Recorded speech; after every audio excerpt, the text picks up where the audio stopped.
The Yankees, they've got a lineup that can put runs up on the board in a hurry, and we saw it in the seventh inning. Bruce made 3 mistakes that cost him 5 runs. Royals baseball comes to you from steamy Kauffman Stadium for Game 3 between the Royals and the New York Yankees. Hi, everyone. Welcome back to the ballpark. I'm Ryan Lefevre with Rex Hudler. The Royals got good starting pitching in Game 1 and won. Bruce Chen got hit late last night. The Royals lost, and now the rotation gets a lift with the return of Felipe Paulino. That's right, Felipe Paulino. Some guys are saying, well, we're not really sure exactly what we're going to see out of him because it's his first outing of the year. But for my Kia scouting reports on him, he's got to be able to balance and separate over the rubber. That means to balance at the same time, separate, and stay on top of that hard fastball. Don't get slider happy because he's a power slider guy. Also control the tempo, a lot like Bruce Chen last night, and he should be okay. Royals trying to give him some run support and trying to bounce back last night after scoring just 2 runs against the Yankees. More of Felipe Paulino and his catcher when we come back.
Chevy dealers, the official vehicle of the Kansas City Royals.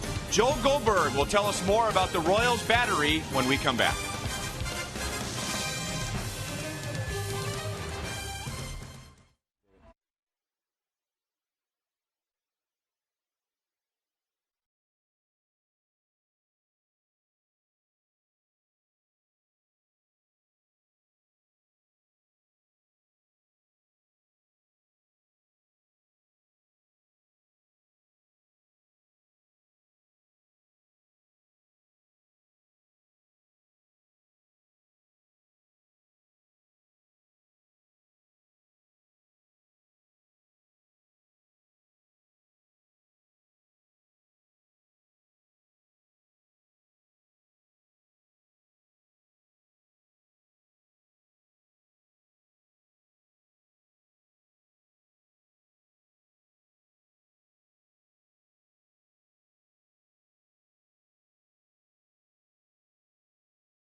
okay. Joel Goldberg out in right field. These two know each other very well from back in Venezuela, also teammates with the Houston Astros, and they live near each other in Houston in the offseason and work out together.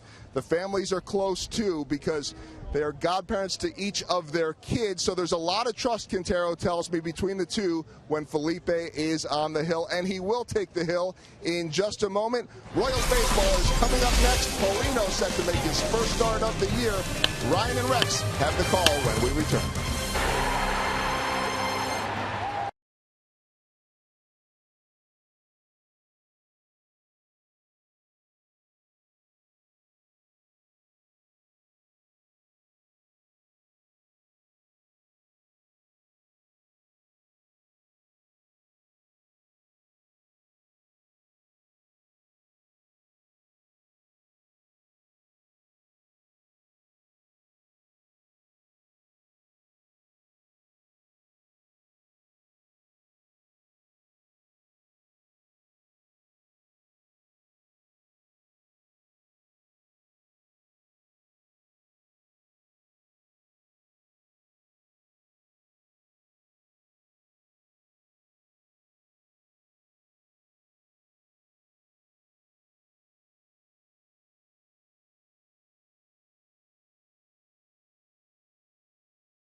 More like July 5th than it does May 5th.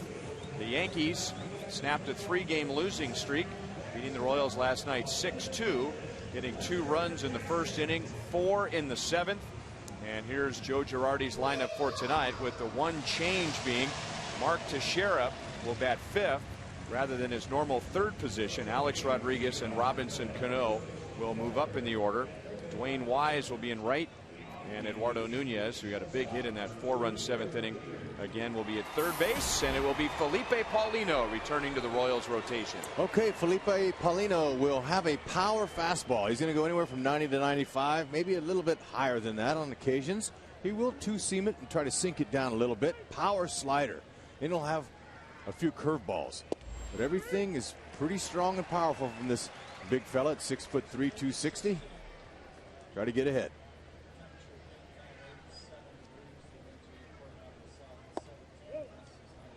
1-1 to Derek Jeter, who leads the league with 46 hits, and 6 of those in the first 2 games of the series, including a 2-run home run in that 4-run 7th, and he fouls that one off of Quintero. So 3 pitches into the game, and Quintero is stung by a foul ball. 87 degrees, and with the humidity, it feels a lot warmer than that. Game started right on time at 6:10. And the time and temp is presented by the parking spot at KCI. So if he wasn't in the game for the first pitch, Quintero is definitely in the game now, taking a foul ball off the inside of his knee. That's right, 1-2 he's ahead, but Derek Jeter, we got him out the first time up. Getz was guarding the middle and throws him out. Royals defensively tonight presented by Ford. Hey, defensively, they are 10th in the league presently with 15 errors made, but they've got some good players out there. Hosmer, look at all those starts. He's their mainstay with a big, solid glove over there. Now we'll see Quintero putting down the signs for Paulino with Stakis, Escobar, and Getz around off the infield. And they're hoping to stay active just like that last ball to Getz.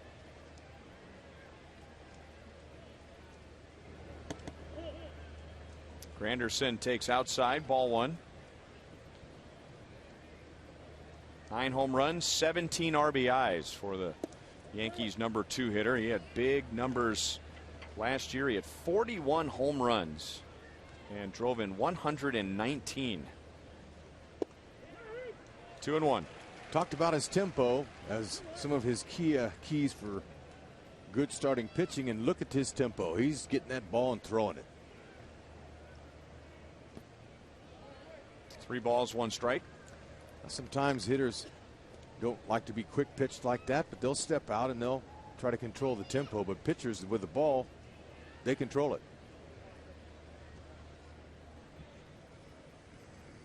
Quintero sets up inside. Good pitch. Granderson gave up on it, but it had some late movement over the plate. Just stay right there. Good spot. Keep it down, especially to this guy here. He's tied for homers. Ooh. Hard breaking ball strikes him out. 2 up, 2 down. Nice curveball, but you can see how quickly he's getting it and throwing it. That's going to help him keep the defense on their toes. But that little breaking ball there, that fooled him and looked hittable belt high. Good downward bite.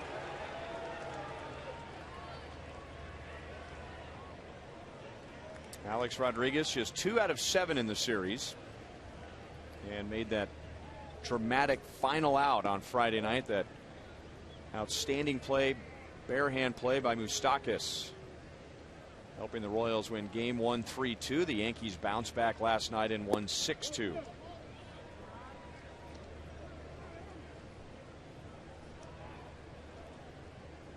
This is the 8th time this year that Alex Rodriguez has been the Yankees designated hitter. That hard breaking ball. It's 2-1. Hey, he's mixing them up a little bit. Haven't seen that power slider at one time. 3-1.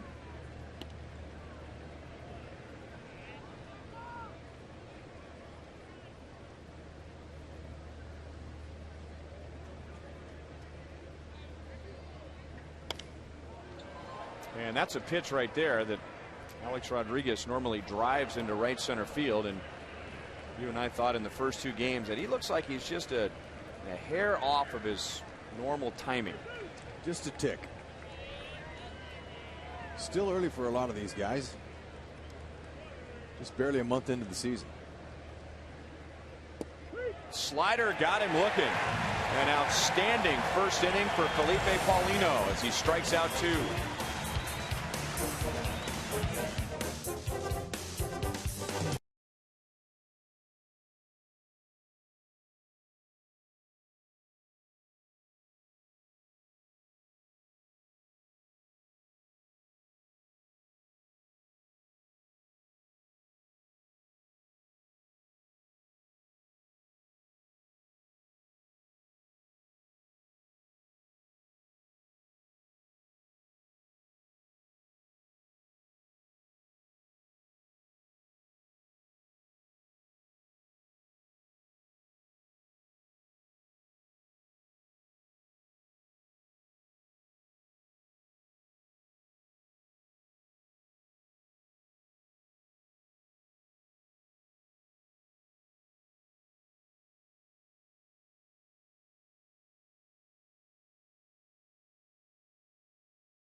back, getting the Yankees 1-2-3 in the first inning with a couple of strikeouts. And here's how the Royals are lined up tonight against right-hander Hiroki Kuroda, beginning with Gerard Dyson, who has an 8-game hitting streak and a .313 batting average. Humberto Quintero will catch tonight for his good buddy Felipe Paulino.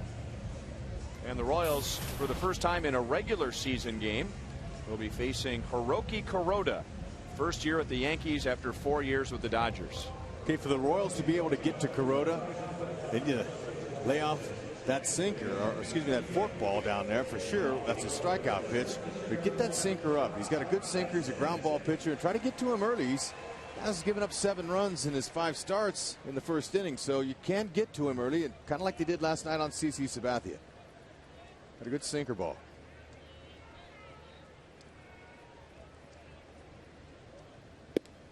Last night, the Yankees got 2 in the first inning against Bruce Chen, and as Rex said, the Royals answered with 2 in the bottom of the first. Alex Gordon and Jeff Francoeur with RBI doubles, and it all started with an infield single from Gerard Dyson. 1 ball, 1 strike. It's not going to be too overpowering, although he's got a pretty good 4-seamer. At times he'll try to get to mid-90s, but not very often. He's more comfortable 88 to 93. Forkball is his out pitch. You can see he's got good movement that starts right inside on the left-handed batter. Kind of comes back over the plate. He's got some good deception in his delivery. Little pause, little leg kick, all to throw the timing off. On the ground to Jeter, who bobbles, and that's all it takes with Dyson. So Dyson is on. The air by Derek Jeter, and for him, just his 2nd of the year. And yes, even the greatest miss one now and then. It's 2-3 hopper coming to his left, typically a routine play. Looks like he just didn't see it in his glove very well. Head kind of came up on it some. Which could be a result of the speed of Gerard Dyson, trying to field the ground ball and keep an eye on him as he's burning up the line.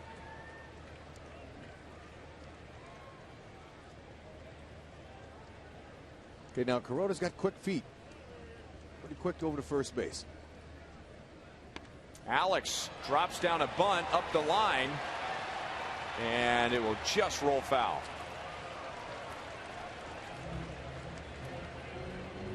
Nice idea right there. Catches some of that grass. He's got him a knock.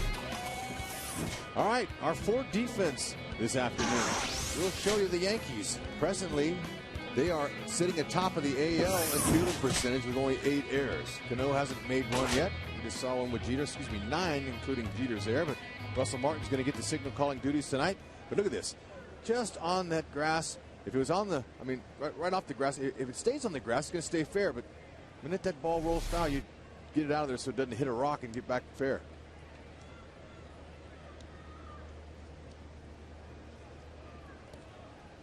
It's a tough time of night because of where the sun is, and you can see Dyson at first base. There is a streak of sunlight that goes from first base up towards second base. So Dyson, when he gets into his lead, he's looking at the pitcher, but he also has the sun in his eyes. The sun is also in Mark Teixeira's eyes. So he's playing very cautiously over at first as Gordon rips it toward the right field corner. Dyson will get to third easily. So Kuroda, as Rex pointed out, has trouble in the first inning, and the Royals are giving him trouble with 2 on and nobody out. Make that early error by Jeter hurt. So there's a ball up and on the inside part of the plate. Gordon just pulled his hands in, didn't try to muscle it. Don't have to, just put it in play hard. He got first and third, nobody out. A chance to see if Billy Butler can continue his really good hitting with runners in scoring position. He's batting .400. Billy had an outstanding road trip through Cleveland, Minnesota, and Detroit, but lately he has been struggling here at home. Just 1 for 8 in the first 2 games with the Yankees, and now just 1 for his last 23 at Kauffman Stadium, so he is due to bust out of that. Normally Billy, one of the best Royals hitting at home. Alex got a good break on a pitch in the dirt, so that erases a chance for a ground ball and a double play. And now Billy has 2 out there in scoring position. Every day before games here at the K, the base runners are out working on this, advancing on any ball that might bounce in the dirt. And they practice that by having a guy right in front of the mound throwing balls in the dirt and having the runners over there making reads on that. So no surprise that Gordon advanced on that one.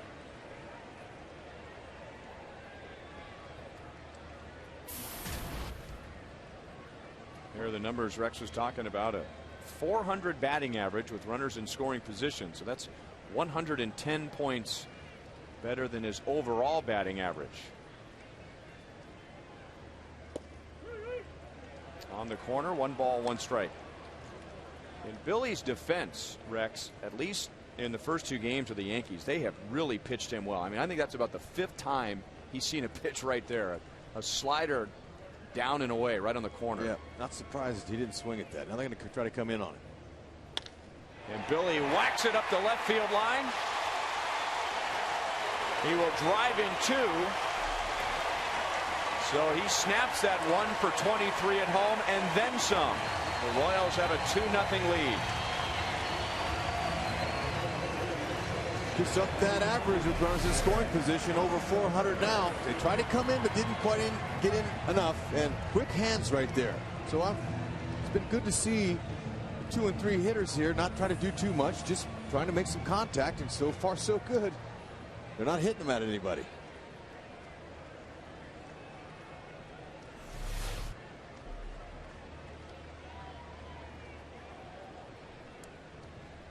RBIs 17 and 18 to lead the Royals, and now he's at second base with nobody out.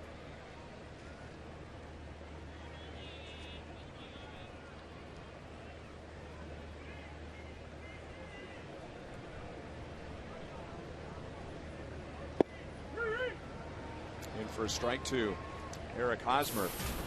How about this? Have you seen a disparity like this now? It's just 5 starts, but Kuroda's having a horrible time against lefties. They're hitting almost 400 against him. And righties are struggling to bat 140 against Kuroda. That was before Billy Butler's 2-run double. 1 ball and 1 strike to Eric Hosmer. Well, you know, left-handers seem to see him pretty well. You know, the ball comes into him on his breaking pitches, and so they're being quick. I think it's just too early a season statistic to make any real comparisons as why. But so far, Kuroda hasn't been showing that forkball of his. He might have to start mixing him up a little bit.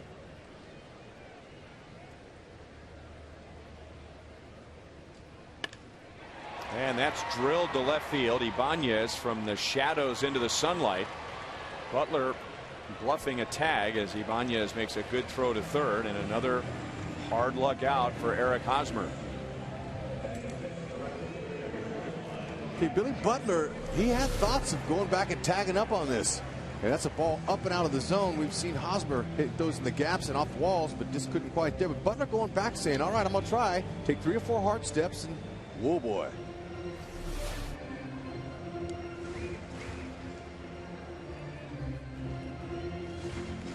And that'll bring up Jeff Francoeur, who has the most experience of any Royal against Kuroda in the past, and that's just 6 at-bats. He does have 3 hits over that span, and one of those hits is a double. So he might have been a popular guy in the Royals clubhouse before the game tonight. Other hitters wanting to get somewhat of a scouting report. Other than Francoeur, Quintero has 2 at-bats, Getz has 3, and Escobar has 3 against Hiroki Kuroda.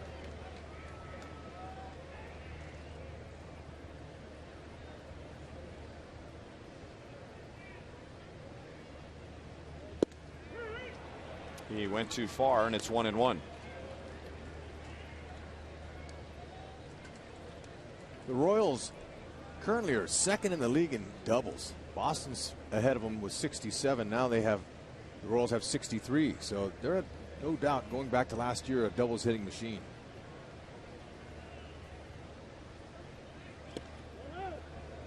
Outside, 2 balls and 1 strike.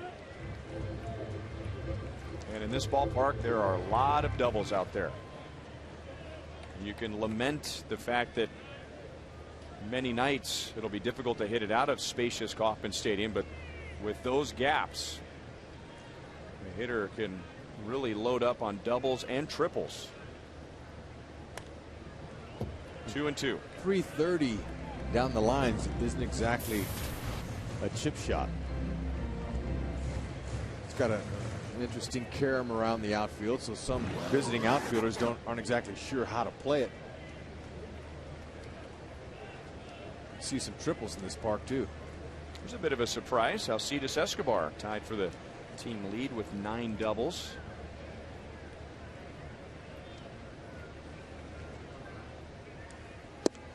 Three balls and 2 strikes on Francoeur. Royals getting good swings, and you have to mention a couple of things. First of all, the Royals as a team have never seen Kuroda, so normally the pitcher has the advantage there. And we've mentioned so many times on a sunny night for a 6-10 game, it's also normally an advantage for the pitcher. He's pitching in the shadows, and the backdrop is in the bright sunlight. Just missed outside. Martin tried to pull it back into the strike zone, and Kuroda walks Francoeur with 1 out. That's a good AB. He's able to get a few swings to gauge his swing on Kuroda's pitches, and that kind of got him in the game, and ends up winning it with a walk. Saw some pitches expended. That's the 18th one Kuroda's thrown. So if you're the Royals offense, you don't want to stop there. You want to keep going, get another big hit here. Frenchie wants to get a big lead with Teixeira not covering, so he possibly can break up a double play and keep the inning going. And if the Royals are open for a big hit, here's a guy at the plate who's been getting big hits. Mike Moustakas has driven in 3 in the series. He has 11 RBIs in his last 8 games.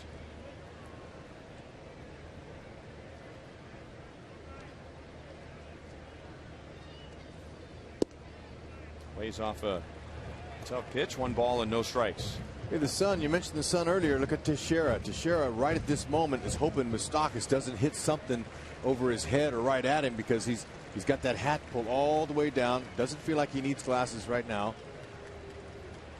And 1-1 to Moustakas. Can be tough when that ball on the line gets in that sun. Good slow breaking ball there.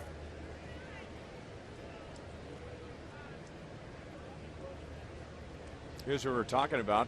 Pitcher is in the shadows, but the backdrop, the batter's eye in the bright sunlight, and hitters have said that it's tough to pick up the spin on the ball until the backdrop gets into the shadows. But Royals with 2 runs, 2 hits in the first inning against Kuroda.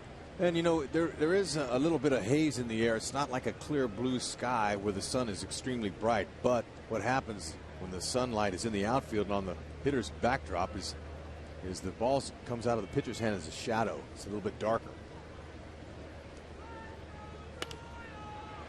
In on his hands. Infield fly rule is called as Jeter brings it down. 2 away.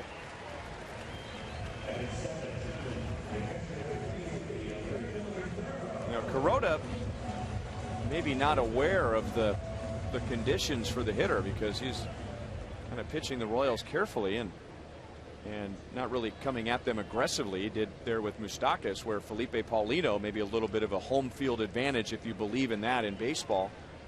And did he factor in the conditions? We don't know, but he just came right at the Yankees. 3 up, 3 down with a couple of strikeouts. And the run support will help him going back out there. 0-1 on Humberto Quintero. Quintero, he got off to a blazing start in the first couple weeks of the season, and he was picking up some pretty big base hits. Had a good average with hit runners in scoring position, but he's kind of dropped off a little bit now into 222. 0 for his last 12. He is out in front, and it's 0-2. So now we'll see if Kuroda throws that forkball. It's one that starts around about the belt, ends up in the dirt. And there's a difference between a forkball and a split finger fastball. They both have similar actions, but the forkball tumbles more. And that might have been the pitch, but it stayed up. Didn't have much on it.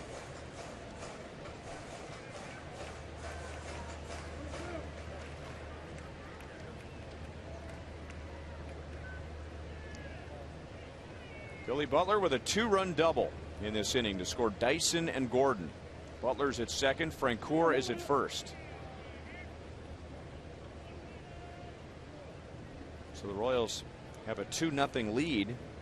And now the first 7 batters have forced Kuroda to throw 25 pitches. So those 7 batters will come up next time and have a pretty good idea of what the ball looks like out of his hand. And a hard slider is swung on and missed down and away. So Kuroda ends the inning with a strikeout. But the inning began with an error, a single, and Billy Butler's 2-run double.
Night at Kauffman Stadium to the first 20,000 fans to commemorate the Pine Tar game. And George joined us in the booth last night to talk about not just that, but the events after that when the Royals and Yankees had to finish up that game when the out was overruled and George was awarded a home run. Felipe Paulino, very impressive in the first inning. Good velocity. Good movement on his fastball, good break on his curveball and his slider, and he faced only 3. 2 balls and no strikes now to Robinson Cano. He'd like to just be able to repeat that inning. Of course, every pitcher would. He'd end up being perfect, but keep the momentum on your side and don't let these guys get on base and ball ahead, especially no free passes. Another ground ball to Getz, who backs up to the grass and gets Cano by a step.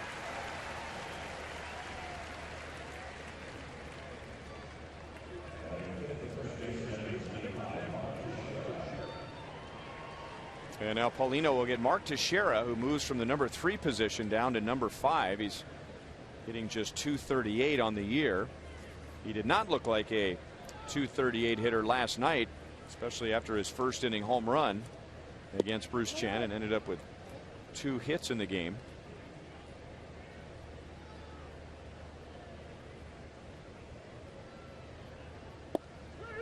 Good late movement at 95 miles an hour, 1-1.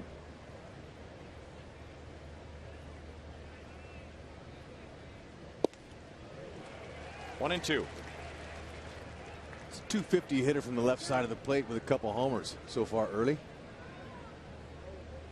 Royals have a big shift on Teixeira with Chris Getz out in shallow right field. Remember the talk recently? Bob Dutton of the Kansas City Star wrote the story about Alex Gordon and Eric Hosmer. I want to start bunting because of the shifts they're seeing. Mark Teixeira kicked that idea around during this past off season because of the way teams are adjusting to him as a left-hand batter. 2 outs, 3 ground balls, 2 strikeouts so far for Felipe Paulino. The Fan of the Game sweepstakes is going on now at Olathe Fiat, and you could win a new Fiat 500 pop. We are pleased to announce the first finalist in the Fan of the Game sweepstakes. It's Colin Halpin. He was randomly drawn as one of just 6 finalists in a drawing to win the Fiat 500 Pop. For a chance to win, register at Fiat of Olathe, I-35 and 119th Street exit. And in July, one fan will win that Fiat 500 Pop.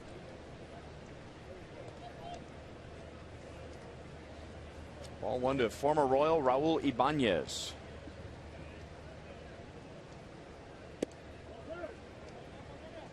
Two 2-0.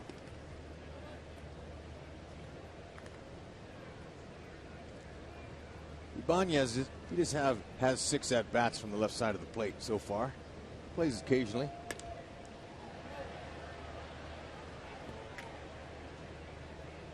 With the Royals 2001, 2002, and 2003.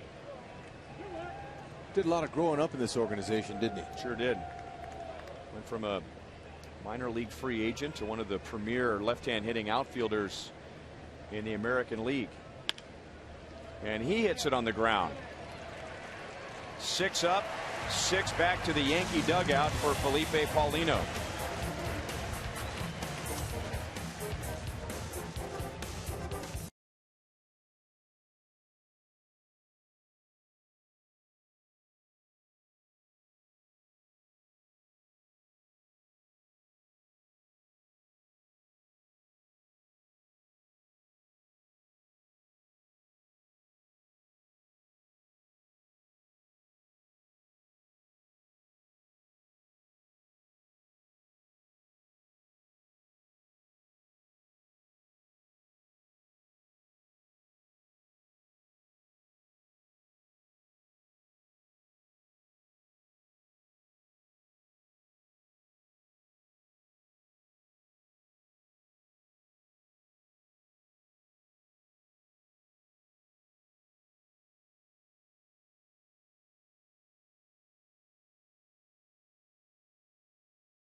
This past Thursday, he is the Kansas City Police Department Commissioner Vice President, has been involved in KC law enforcement since 1954.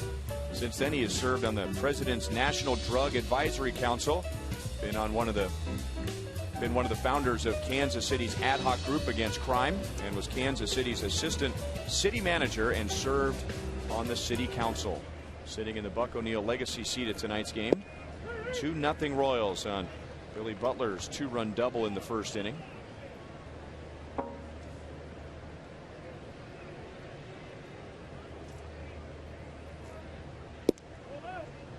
One and one to Chris Getz. 2 hits in the first 2 games, including a double.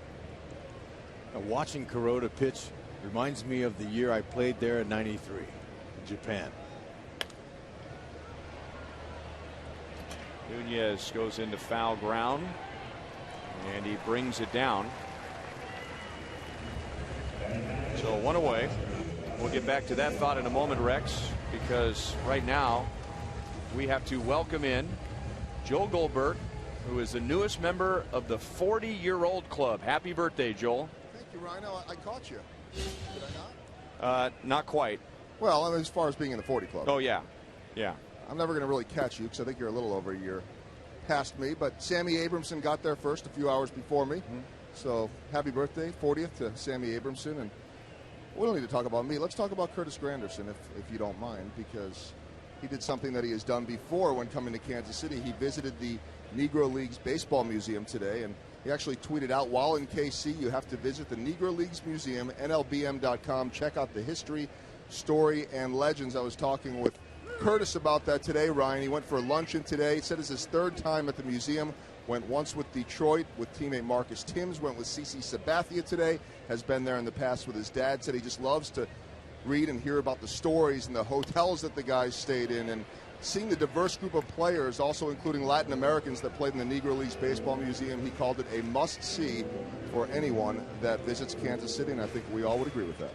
One of the really good guys in the game, Curtis Granderson, and a go-to guy for Joel if he ever has to interview somebody on the other team for the postgame.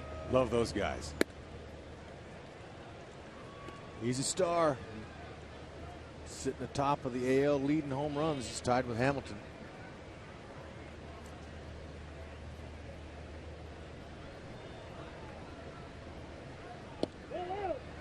Close but outside, 3-2. Back to your point, you could sit in the upper deck if you've been watching baseball over the last 15 years, and without even knowing Hiroki Kuroda's name, just by watching his pitching motion, you might think this guy has played in Japan, or he's from Japan. Very similar pitching styles. Well, at least the Japanese pitchers that have come to the United States, as Wise retires Alcides Escobar for the second out. Yeah, and before we wished Goldie a happy 40th birthday, I was talking, just seeing him, it brings back memories. And, you know, just by how methodical their delivery is. They take a little step back with a little pause. They come up top with a little pause. Okay, there's a little pause there. You got a little leg kick right there. He flicks out. They try to use the art of deception along with their off-speed pitches. And it was more of a tricking league. They didn't have a lot of power arms there. Every pitcher had a forkball or a split finger, and I told you there was a difference, and I didn't know that until I went over there and saw everyday action from every pitcher they had. They all had a forkball, a split finger. Split finger's a pitch designed to look more like a fastball, and the forkball tumbles, so you can see a tumbling fastball. I mean, a tumbling forkball that's coming in there. But just the deceptive delivery. 1 ball and 2 strikes on Basin. So one of them's a power pitch that tumbles a little bit, right, and the other one is the equivalent of a changeup, basically, that tumbles a lot. Right? But a hitter can see the rotation of the fork. Now that was a nice off speed there. Kuroda's second strikeout, and he bounces back after giving up 2 in the first inning.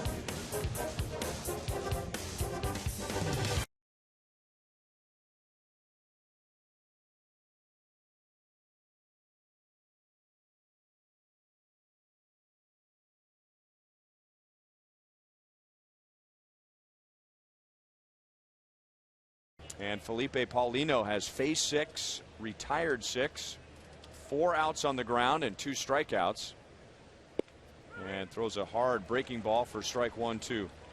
Russell Martin, who started on Friday night and had 2 hits for the Yankees.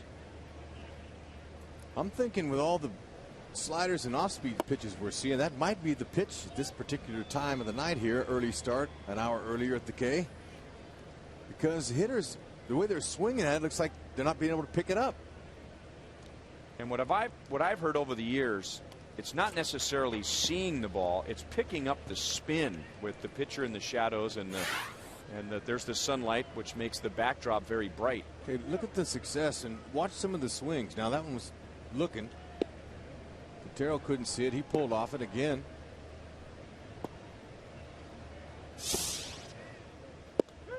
And there's another one right on cue. Paulino strikes out his third, so taking advantage of the elements if he's trying or not. 1 away in the 3rd inning. Okay, he's coming right after guys. They weren't sure about, when I say they, Dave Island, pitching coach, and Ned Yost weren't exactly sure if Paulino was going to be so worked up. He's an emotional guy. He's passionate. Throws a big power pitch. If he was going to be all over the place or if he was going to be in the zone. And so far, he's looking like he's been starting all year. His first one of the season for him. There it is, another hard slider. May I borrow your telestrator? Sure. I wonder if this right here is that could be the problem, where that doesn't look green in the sunlight. It looks white. I mean, if the ball's coming out of that area in there, they don't have dark green. I mean, the ball could disappear in there. There's a little glare there too.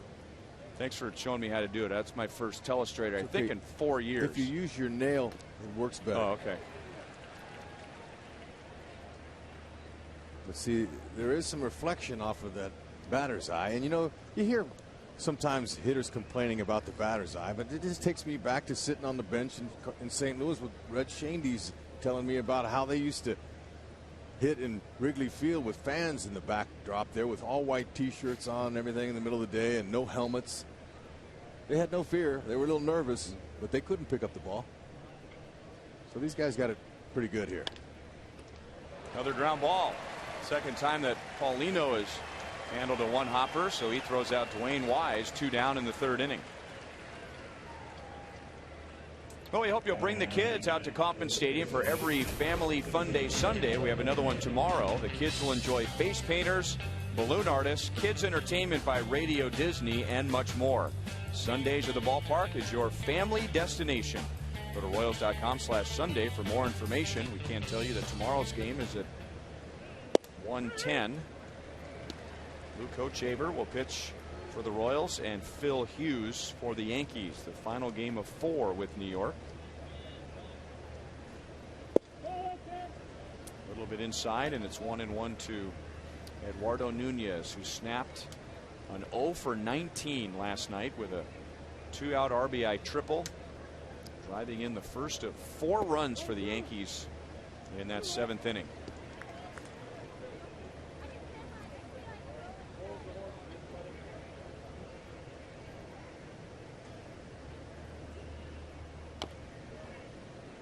Two and two.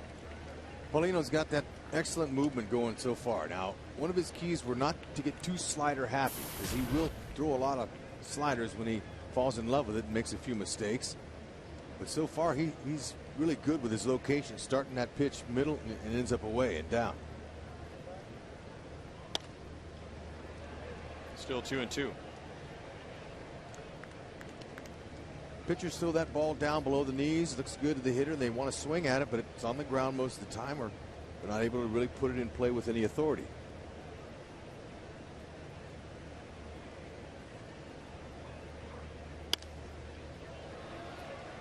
Still 2 balls, 2 strikes. Good looking crowd here tonight at the game. Enjoying this warm weather. Winds blowing from the right field foul pole to the left. And we saw in last night's game the ball was carrying a lot further with this humidity on Cinco de Mayo Day. Got him chasing a pitch in the dirt. Quintero will throw down to first. That is 4 strikeouts in 3 perfect innings for Felipe Paulino.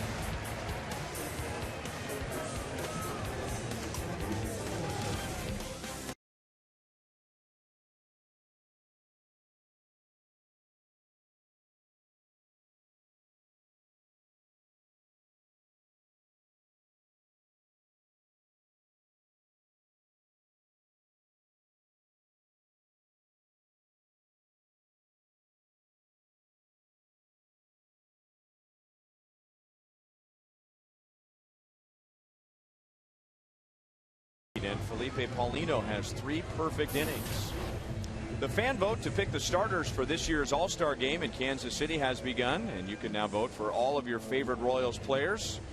Play your part by punching a ballot when you come out to the game, or go to Royals.com/vote to crown a Royal. July 10th, right here at Kauffman Stadium.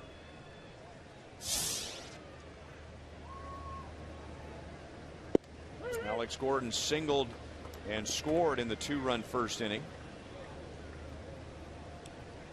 And that's after attempting a bunt for a base hit down the third base line that went foul. 0-2 from Kuroda. He's kind of happy that one went foul.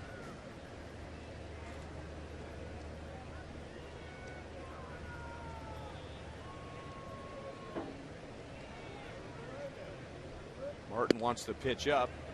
Alex wouldn't go for it. 1-2. Nice to see Gordon in left field now, win a Gold Glove last year after starting his career at third base. Was he just not comfortable at third base? Did he make some errors? What was the problem he was having over there? I think it was a twofold that he was athlete enough to play somewhere else and maybe just an average third baseman at the time, and maybe moving to the outfield would clear his mind a bit as he was working on his swing, his game at the plate. And the Royals were dead on. I can't ever remember seeing somebody make a move as dramatically at that and do it so smoothly. I mean, Alex was a good outfielder right away. Kuroda just missed inside. Both he and Martin thought that was strike 3. I can't ever remember, Rex, Alex just looking uncomfortable in the outfield. Man, he's a natural. I do remember in his first game, I believe, with the Royals, his first or second game with the Royals after being called back up in 2010, and the Royals were in New York, and Alex was playing in right field, and one of his first chances he tried to play a ball off the wall and bobbled it, and it was an error. It wasn't a fielding error. He didn't take a bad route to a fly ball or anything like that, but he had an error very early in the outfield, and from that point on he looked like a guy who had played his whole life in the outfield. But one of his very first games was in right field and at Yankee Stadium. Well, the media hyping this former #1 pick, Alex Gordon, as to being the next George Brett, that had to put a lot of pressure on him too. He's got a good AB going here. And he powers it into center field for a base hit. So strong enough to get that ball to the outfield. Alex is 2 for 2. Wins it on the 9th pitch. That's a good thing the Royals are doing, amongst some of the others, is milking the pitch count of Kuroda. We remind you as you enjoy a cold one, and it's a good night for that.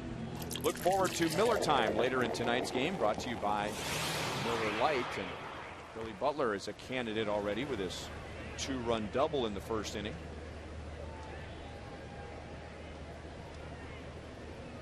Next pitch will be Kuroda's 50th.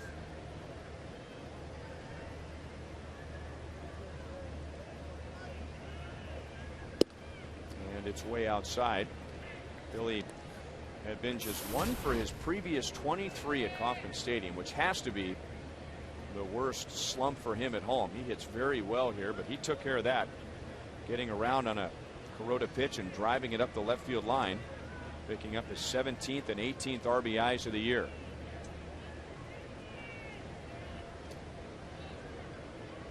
There's a look at the quick feet of Kuroda.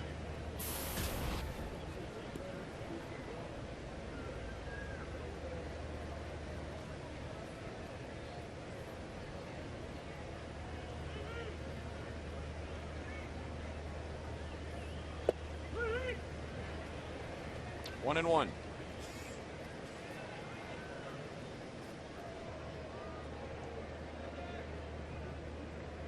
Since 2009, nobody has more doubles in the big leagues than Billy Butler.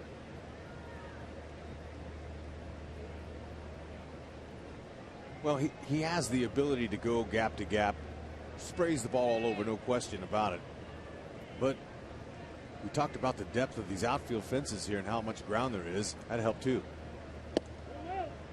2 balls and 1 strike.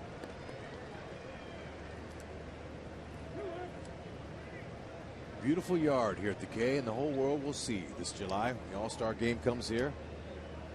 Great opportunity for the Kansas City fans to entertain and host such a grand event. People are pumped around here. Alex takes off, and Billy grounds it up the middle. It's a long throw for the second baseman, Cano. He gets some help from Teixeira with the stretch. Gordon moves up to second base. There is 1 out. Okay, Jeter was playing Butler to pull, and also Cano was playing over there, so runner was going. Cano was heading to the base. Had he not went after that ball, that would have been a base hit.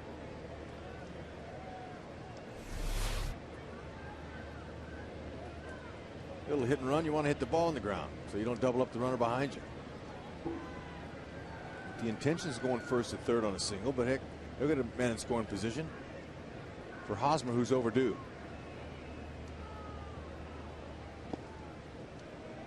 Ball one to Hosmer. He lined out to left field in the first inning. Got a pitch up and away and lined it to left. But when we looked at the replay of that pitch, it wasn't a strike. I mean, that thing was 6-7 inches outside.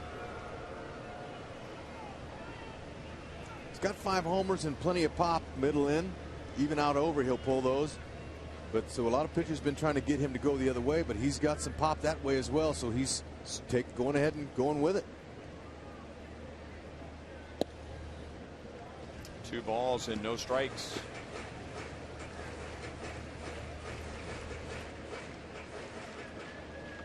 We did our Fox Hot Watch before the game tonight.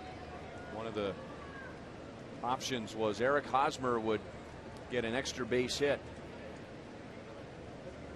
I predicted he would hit a home run. And I picked that one as well. It's easy when you got a guy that's so talented, hitting a lot of atom balls lately, but you know he's going to come out of it. Look at that pitch count. That's not what Joe Girardi had in mind for his veteran right-hander. Still early in this game.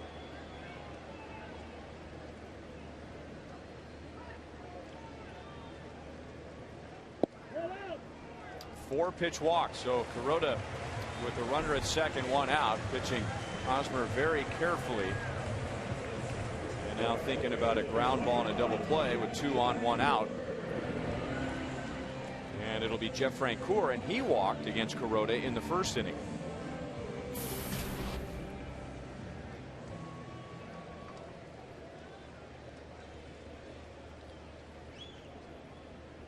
Gordon at second, Hosmer at first.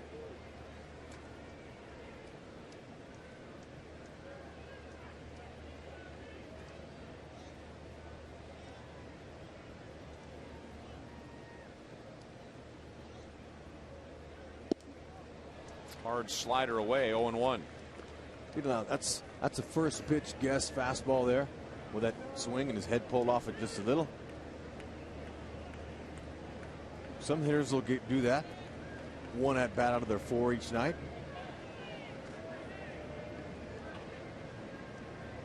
And with a runner in scoring position especially, pitchers try to get ahead. It's not a bad guess.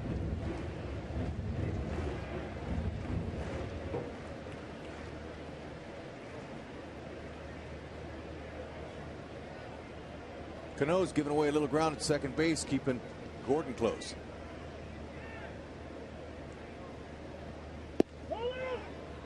Martin thinking about throwing to first, but Hosmer diving back quickly, and now Francoeur's ahead in the count, 2 balls and 1 strike. Okay, now Teixeira, he's also moving over, trying to pick up a little bit of that ground Cano's leaving there. So at first base, he's way off. So Hosmer, he's getting as much as Teixeira, if not more, in case there is a ground ball double play. There goes the bat, and thankfully it stays on the field, 2-2. Didn't get in the stands with anybody, but also he gets his bat back on George Brett Pinetar giveaway night. Bat. And in the spirit of that game, Jeff might need a little more Pinetar on his bat. Well, they gave away plenty of pine tar bats today, but that's what it's used for hitters especially. Sometimes you just lose that grip. Good head position. Just forgot something.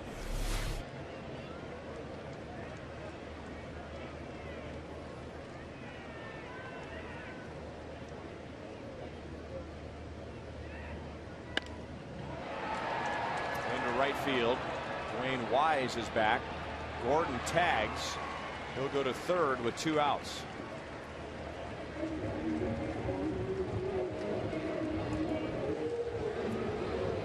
Hey fans, this year the St. Mary's Medical Center Foundation is honoring our late friend Paul Splittorff by dedicating the annual golf tournament in his name. The tournament is June 18th, and sponsorship and golf foursomes are available now. Join Fox Sports Kansas City in supporting the Paul Splittorff Memorial Golf Classic. You can contact the foundation at 816-655-5363 or register online at stmaryskc.com. That'll be at Adams Point Golf Club in Blue Springs, where Paul lived with his wife Lynn. Did I see Jen Splittorf on Real Royals Trivia yesterday? I thought I did. We were up having dinner yesterday. We don't have volume up there. But oh, she was the winner. Well, of course she's the winner. Thought that was her.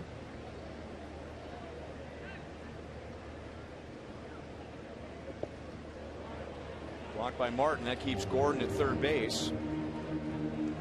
2 balls and no strikes to Moustakas. He popped out to short in the first inning. That was a nice job by Martin smothering that one. Good, fundamentally sound catchers can save some runs that are bounced up there a lot by just good technique.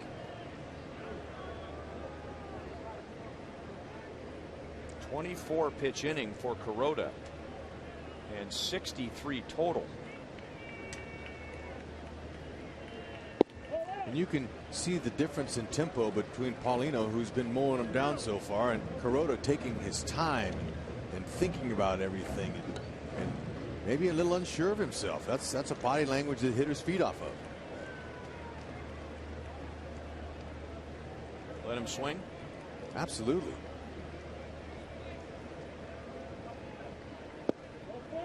It is ball 4, so 2 walks in the inning. 2 4-pitch walks in the inning. 3 in the game for Kuroda. And they're loaded up for Quintero. There's Tony Pena, former Royals manager, and now the bench coach of the Yankees. And this will be Larry Rothschild, the pitching coach, about to have a chat with Kuroda before he goes after Quintero. Speaking of Tony Pena, I ran into his first cousin, Raymond, and Luddy Lindoff last night down in the players lobby before the teams were let out to come out. And you know, it's nice to see him. And being new in Kansas City here, I like to shake hands with everybody I see pretty much and introduce myself.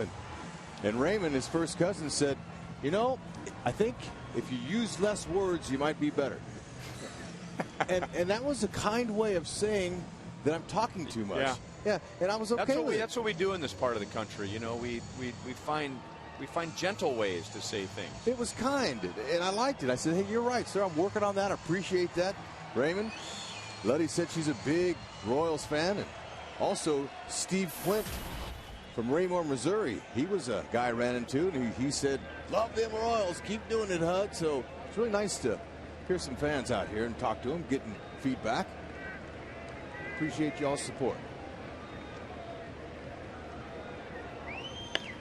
Quintero fouls it away, and the excitement this year matches that perhaps of the 2003-2004 seasons. The Royals almost won the division in 2003. They hung in until about the middle of September.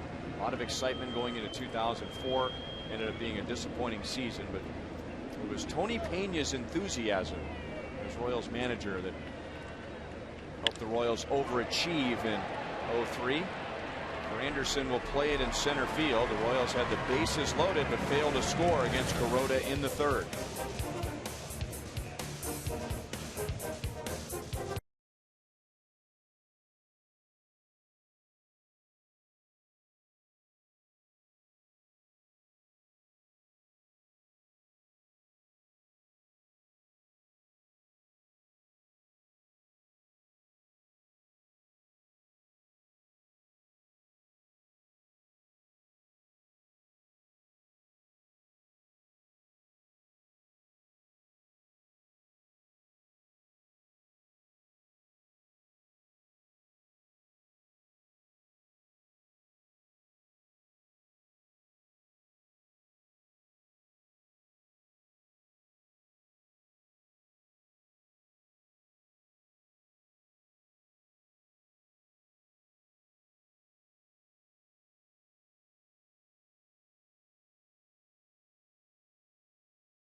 week was it Jeff Francoeur gunning down Johnny Peralta again. Chris Getz game-winning RBI in the 9th. That was on Wednesday.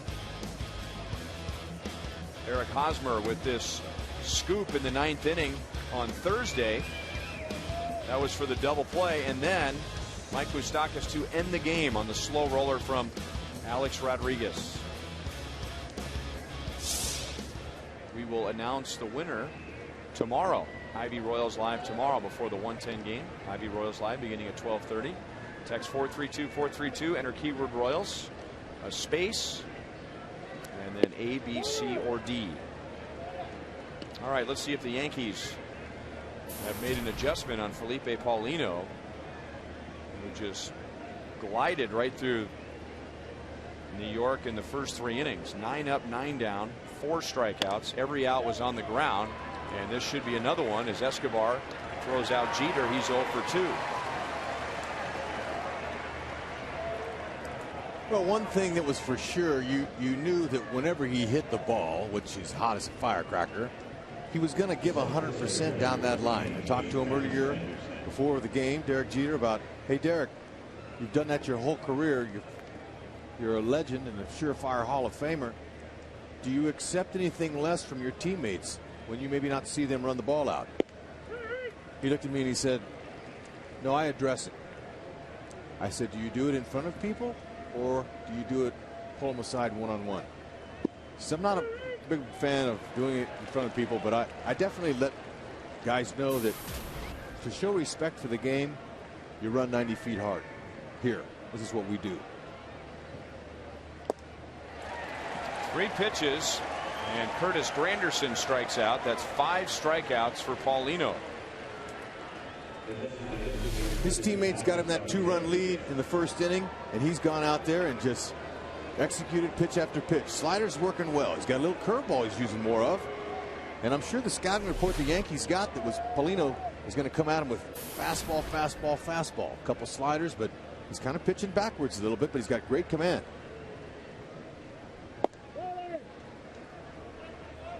A little bit below the knees. There's still a little bit of a glare up there, but the backdrop no longer in the bright sunlight. It's not as bright as it was earlier in the game, and the outfield is now completely in the shadows, so it'll be easier for the hitters to pick up the spin. Now, if there was a left-hander pitching, that might be different. Coming out of the left side, a little glare might be a problem. Rodriguez struck out looking in the first inning against Paulino. 2 balls, 2 strikes.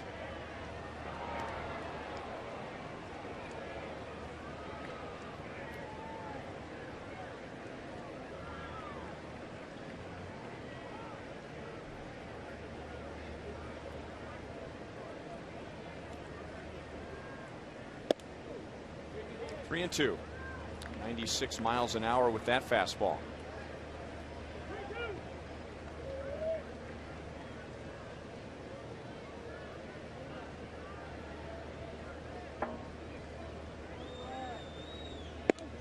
And there's the Yankees' first base runner. It's a 2-out walk to Alex Rodriguez. Hey parents, don't forget to sign your kids up for Slugger's Blue Crew, presented by US Toy. And the kids will be part of the fun all year long as members receive a batting practice jersey, a backpack, a water bottle, ticket vouchers, front of the line access for every Sunday fun run, and much more. All that for just $20 and that haircut. Join now at Royals.com/Blue Crew. Look at that mohawk. That's a beauty. Hosmer at the bag, 1 step, inning over. 4 hitless innings for Felipe Paulino, and the Royals have a 2-0 lead.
open in Brookside. Visit us online at PaneraKansas.com. And by AT&T, the world's largest 4G network. AT&T, rethink possible. 2-0 Royals on a Billy Butler 2-run double in the first inning. And Felipe Paulino has 4 hitless innings. Chris Getz, followed by Alcides Escobar and Gerard Dyson, are coming up for the Royals in the fourth against Hiroki Kuroda, who was about to throw his 70th pitch already, and Getz grounds it up the middle, and Jeter was playing that way and throws him out. So Chris Getz is 0 for 2. All right, our AT&T trivia question for tonight. Are you ready? Bring it. George Brett. No. Who were the 3 Hall of Famers to play in the Pine Tar game?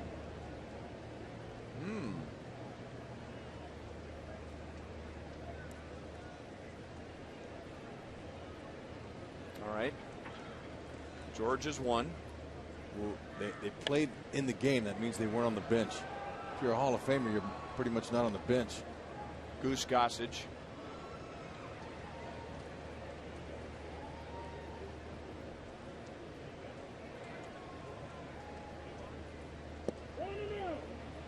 How about Reggie Jackson?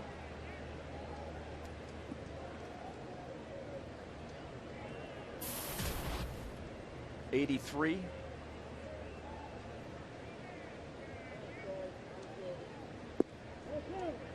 Two balls and 1 strike. May not have been there then.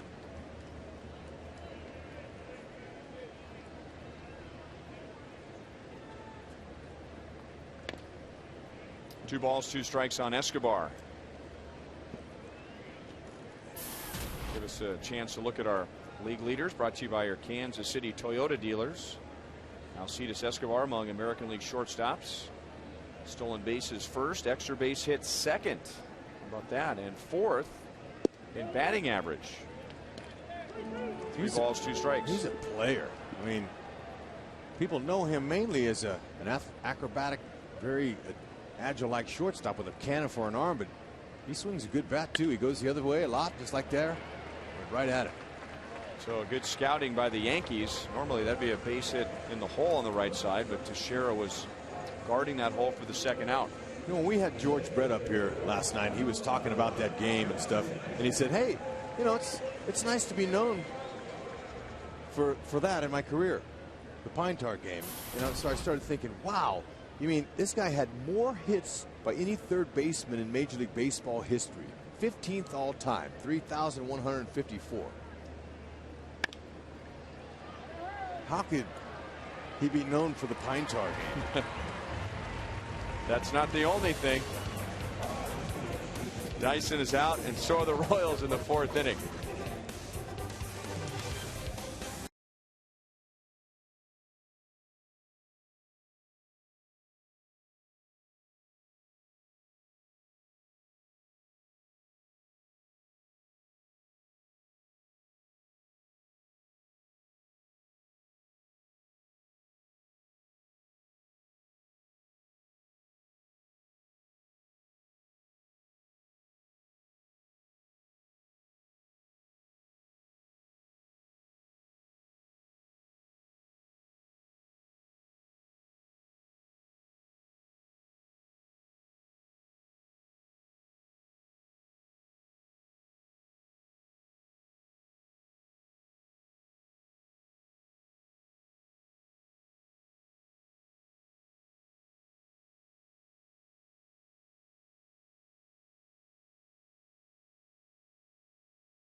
performance from Felipe Paulino, so hopefully won't need to look at the bullpen, but nice to see Tommy Hotovy out there. The Kansas City native made his Kauffman Stadium debut last night.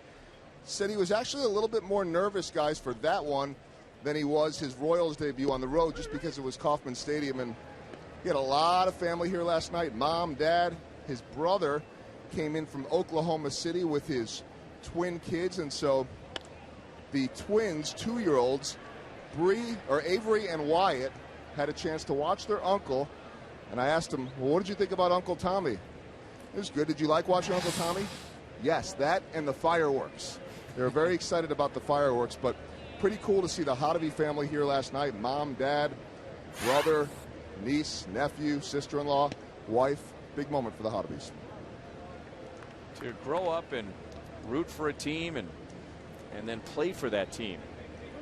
That's a huge thrill for him. You know, what a personality, too. Bubbly guy, you know, has had a kind of a tough road. I called him young man the other day, and he looked at me twice, especially with all the other younger guys on this team. He's 30 years old. He goes, oh, thank you. Almost as old as Joel. Not quite. Ooh. Wow. Uh-oh. What's going to happen here? He didn't like that. No. Okay, now most umpires, when they call timeout when the pitcher's ready to deliver the pitch, they'll point to who called it. Now that's bad right there. Just because Mark Teixeira steps out of the box, he doesn't call time. The umpire calls time, and it wouldn't hurt for the umpire to throw his arms in the air and let Paulino know that time had been called. So Greg Gibson should have just stayed behind and waited for the pitch to come to the plate. You don't have to grant the hitter timeout. Just because he walked out doesn't mean that umpire has to go with him.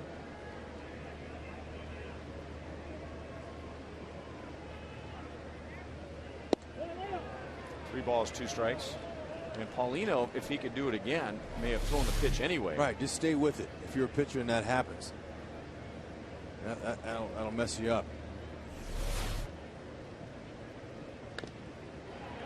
2 balls, 2 strikes. Players have muscles that help them accelerate, whether they're throwing or hitting or running. They also have muscles that help them decelerate. And sometimes when a player checks a swing too hard or stops throwing when they were going to throw or stops running abruptly, that's when they can also strain a muscle, just trying to slow down too fast. So just keep going.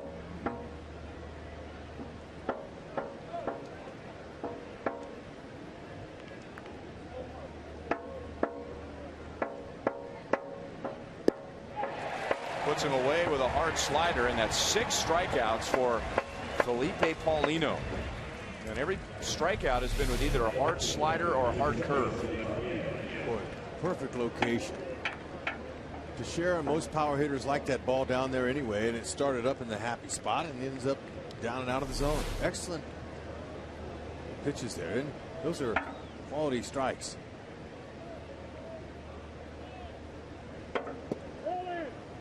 Royals are 1-1 in this series with the Yankees going back to Thursday.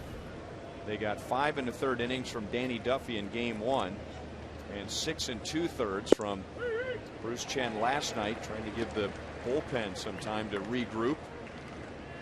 And now Felipe Paulino has been outstanding in 4 1/3 innings, not just with his results, but also with his pitch count. He does not have a 20 pitch inning yet.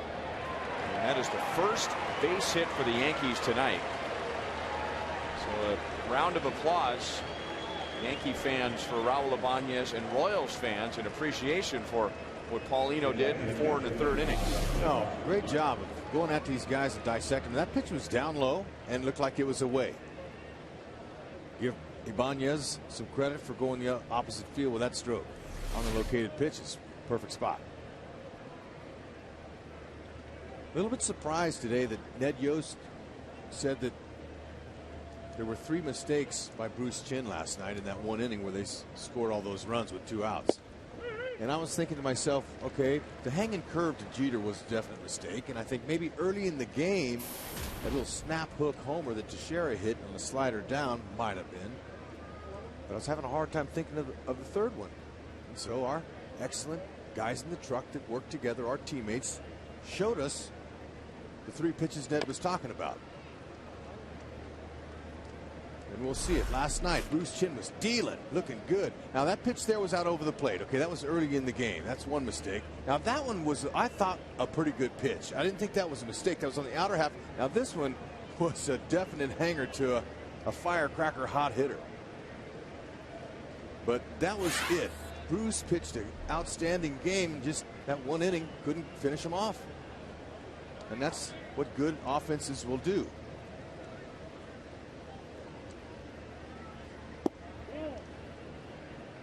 And sometimes you have to give the hitters some credit, and Bruce was pitching so well. He had those 2 runs in the first inning and then was working on a 6th consecutive scoreless inning. Runner at first, 2 outs, the 8 and 9 hitters coming up. And I don't know how you felt. I felt, okay, this inning's over. He's going to go 7. But then the Nunez triple we just saw, Stewart with the RBI single, Jeter with the home run, and in a flash, the Yankees had 4 runs. And now they have runners at first and second with 1 out in the 5th inning.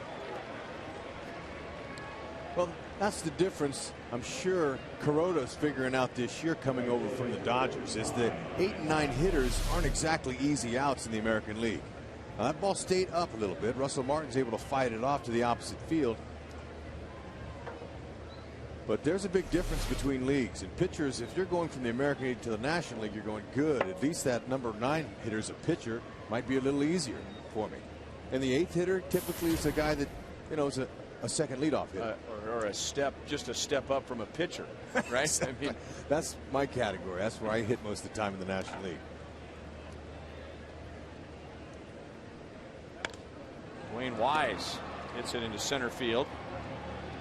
Dyson getting behind it as Ibanez tags and holds, forcing a throw.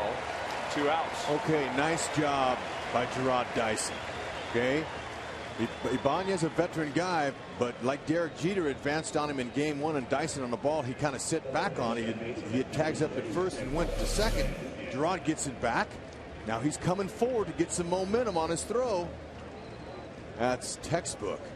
And Ibanez stayed, and it was a good thing. Well played by Gerard. Those are the little things that add to big things, especially when you're trying to get established like Dyson is in center field for the Royals. And here's Nunez, who got that rally started in the 7th inning last night with a triple the other way. He had been 0 for 19 going into that at bat. And now just 1 for 7 in this series. Ibanez is at second. Martin is at first. 1-1 to Nunez. Nunez 4 for 6 with runners in scoring position this year, so he does have the ability to shorten up his swing and just put it in play. But it won't be easy for Ibanez to score with Frenchie's arm in right and Gordon's arm in left. Dyson just showed that last throw. He's got a pretty good arm. And you want to make something happen here, because waiting on deck is Derek Jeter, who leads the American League with 46 hits. So this is the guy Paulino wants to get right here with 2 outs. And he's 3-1, just missed outside. First time he's had 20 pitches in an inning.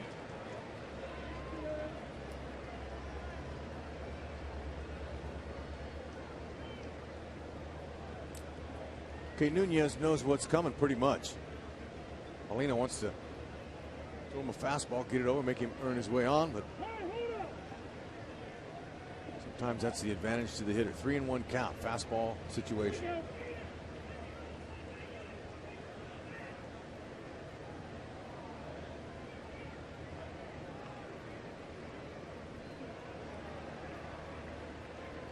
Paulino concerned with the runner at second base, and that makes Humberto Quintero want to go out and talk to Paulino about the 3-1 pitch and make sure he's focused on the right guy.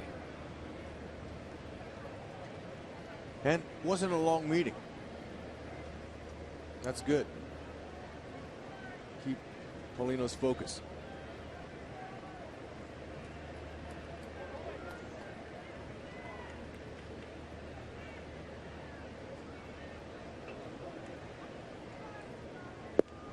He walked him, so the bases are loaded for Derek Jeter. And now will be pitching coach Dave Island taking a trip to the mound. Well, I don't know what Dave can say here to Paulino except for to keep the ball down like he did his previous 2 times he faced Derek, and he got him out. Maybe also give him a chance to catch his breath on a hot, humid night. And this is the longest inning he's had all night. You know, the Yankees, they're a patient team. They get a lot of walks. And this will be the 24th time that a hitter's come to the plate with the bases loaded. The Yankees are 6 for 24 in those situations, compared to the Royals have just had 11 bases loaded. Jeter is grounded out to second and grounded out to short. With 1 out, Ibanez singled, Martin singled, and with 2 outs, the number 9 hitter Nunez walks. And Jeter fouls it away. 97 miles an hour. That's right. Jeter knew that was coming. Bases loaded. Get that first one. He's going to try to get ahead of me. Gerard Dyson, the center fielder for the Royals, he's playing to the opposite field, and that's where you play Jeter. Great inside-out swing. Leaves a pretty good-sized gap in left center. 1-1.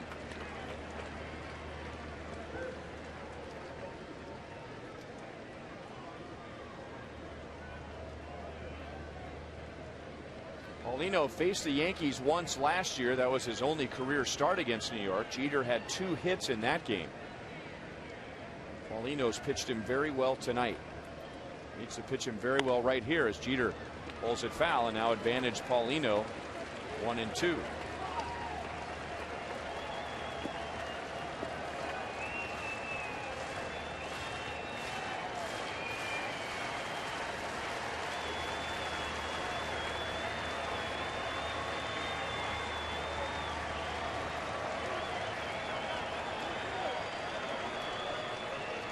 Paulino's out pitch tonight. His strikeout pitch has been a hard slider, and he has 6 strikeouts tonight, including 1 in this inning against Mark Teixeira with that pitch. He goes hard stuff, ties him up. Escobar will throw out Jeter. So the Yankees threaten but come up empty, and the Royals still have a 2-0 lead.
Well, if you're excited for this year's All-Star game, come on out on Saturday, May 19th for an exclusive 2012 All-Star Garden Gnome presented by Pepsi.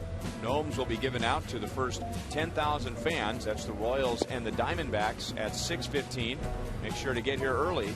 The gates will open at 4:30, and you can go to Royals.com or call 1-800-6-ROYALS for tickets.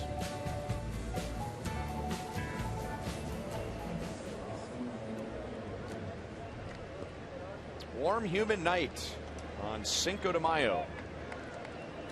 Starting to cool down a little bit. Temperature in the upper 80s, but with the humidity feeling much more like the mid-90s. That little girl is dressed perfectly for the weather as Alex Gordon pulls it through the right side, and he's 3 for 3 against Hiroki Kuroda. There's a first pitch fastball. Gordon was sitting on it. It's right where Martin wanted for strike one, he thought. Gordon was ready.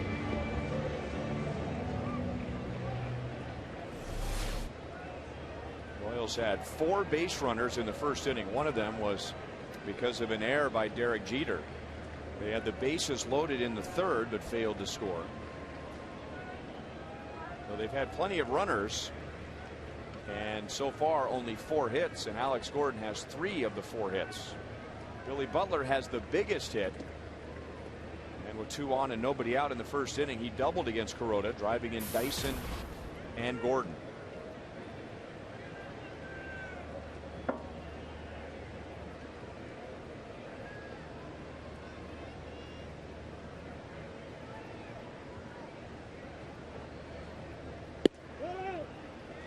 Ball 1.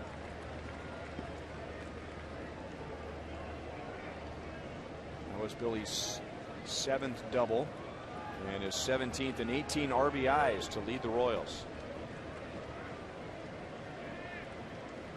Billy got hot on that last road trip with his pants blouse and showing a lot of royal blue. So he's staying with it. 2 balls and no strikes. Back in the first inning, this Mazda replay showing Billy Butler pulling his hands in on an inside fastball. Didn't quite get in. That plated a couple. Nice stroke, Billy B. Second night in a row, the Royals have come up with 2 runs in the first inning. It was a couple of RBI doubles last night in the first inning.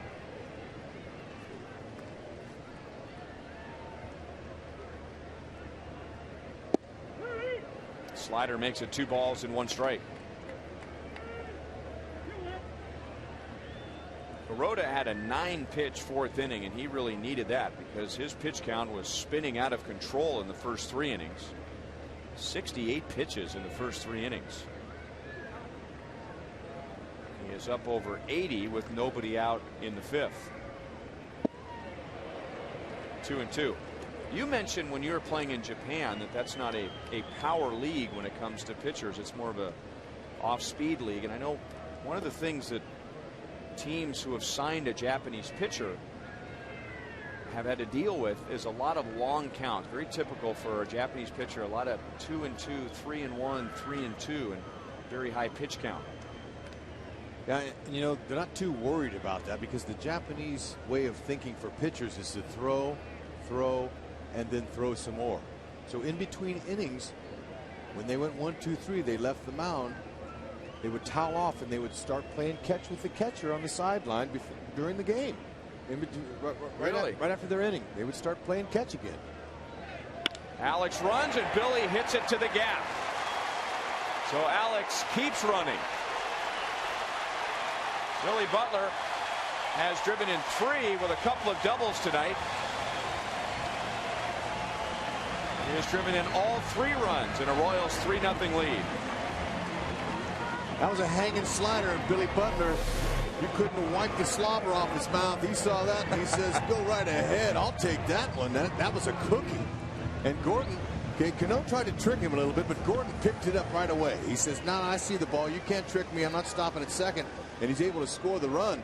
But Billy Butler, go ahead and drive the early bus for the Royals. I guess by the time a pitcher sees the slobber going down a hitter's chin, it's probably too late, right?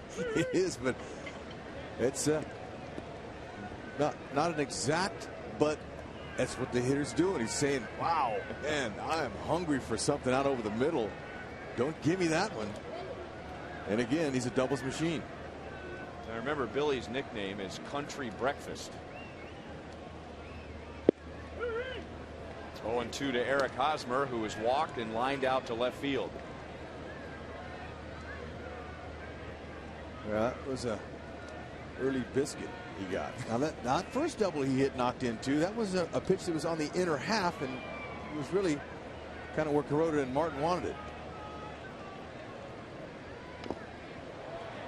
Ball may have come up and hit Martin on the hand. Still 0-2. They're just starting to get going in the Yankees right field bullpen. Lefty Clay Rapata begins to throw. We saw him in the game on Thursday in relief of starter David Phelps. 85 pitches now for Hiroki Kuroda.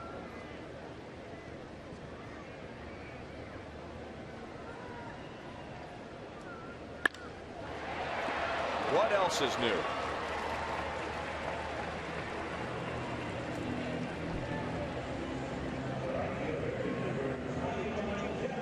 That's the 27th line out this year for Eric Hosmer. Okay, for the Royals tonight, we talked about it before the game. Okay, get that sinker up. They've done that. Get him early. 2 runs in the first inning. Nice job. Lay off the forkball. So far they have. Kuroda has just 2 punch-outs. And he hasn't been really burying that forkball at all. Hadn't thrown it a whole lot. Could be possibly when he was warming up today that he didn't like the feel for it. We did see a couple early in the game that just didn't tumble like that pitch should. He was overthrowing it.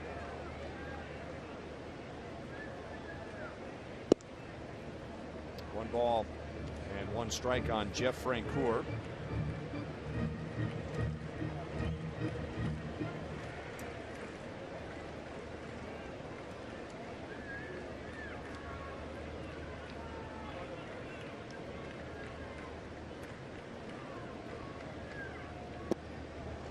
One ball and 2 strikes.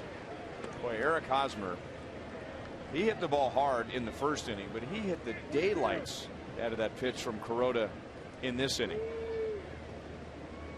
And it seems like in the first month of the season, when Eric Hosmer hits a ball hard, unless he hits it into the seats, there's somebody standing right there. Francoeur picks him up with a base hit to center. Eddie Rodriguez is going to hold Butler at third. Jeff Francoeur picks up his first hit, and the Royals have runners at first and third with 1 out. Fritchie will take it. Good hold by Eddie Rodriguez, third base coach. 1 out. Got a chance to get a sacrifice fly. No need to try to force in Billy Butler, who runs well, but not well enough to take a chance there. 90 pitches, and that's all for Hiroki Kuroda, so he'll depart with left-hand hitting Mike Moustakas coming up, and Clay Rapata will be the Chevy call to the bullpen for the Yankees.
all 3 runs. Before we get to the pitching change, let's answer our AT&T trivia question for tonight.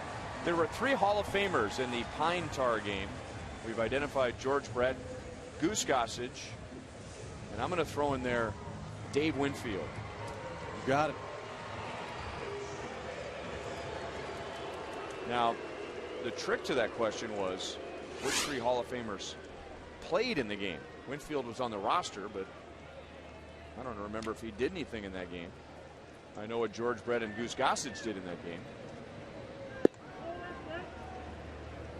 Joe Rivera, our producer, tells me that Dave Winfield was not only in the game, he had a home run in the game. Winnie. Big Blood. That was his nickname.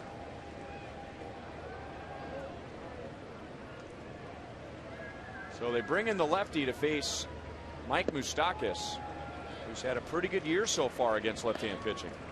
He has, and he's going to really be tested here with the sidearm action of Rapata. He's not going to overpower you. He's kind of a finesse guy. High 80s. Fastball. He'll get a little cutting action, a little slider change up to righties.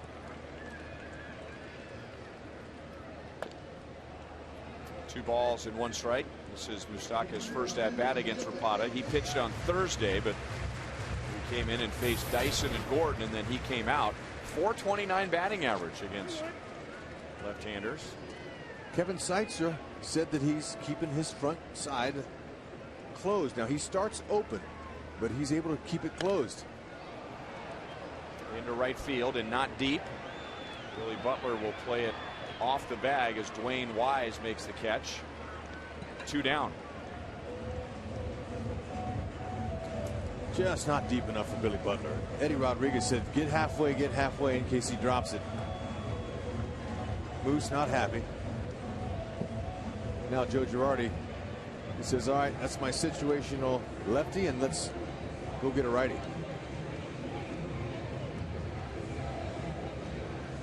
So another Chevy call to the bullpen. Right hand hitting Humberto Quintero coming up for the Royals. Pitching change for the Yankees. Who's this?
League play begins for the Royals on Friday, May 18th. The Arizona Diamondbacks will be here at Kauffman Stadium. And it's Buck Night and Fireworks Friday, as hot dogs, peanuts, and soft drinks are just $1. Then stay after the game for Friday Night Fireworks, presented by Hy-Vee and Pepsi. Go to Royals.com or call 1-800-6-ROYALS for more tickets. This is right-hander Cody Epley, who was just called up from AAA prior to last night's game. Okay, what Quintero is going to see is a sidearm sinker, slider, mainly to righties, and he'll have a changeup that'll go to lefties if he leaves him in for gets. Billy Butler at third base, he's chomping at the bit to score. Quintero wanting to get a long look at that first pitch, takes strike one.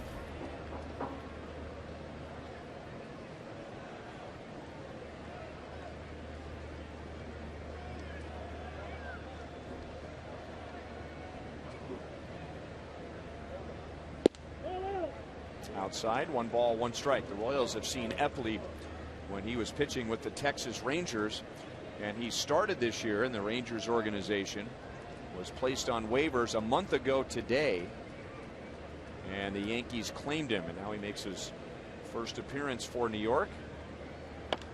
And Quintero rolls it foul. He's down 1 ball and 2 strikes. Doesn't look like there's a whole lot of sink to his fastball. It looks pretty straight. Quintero was behind it.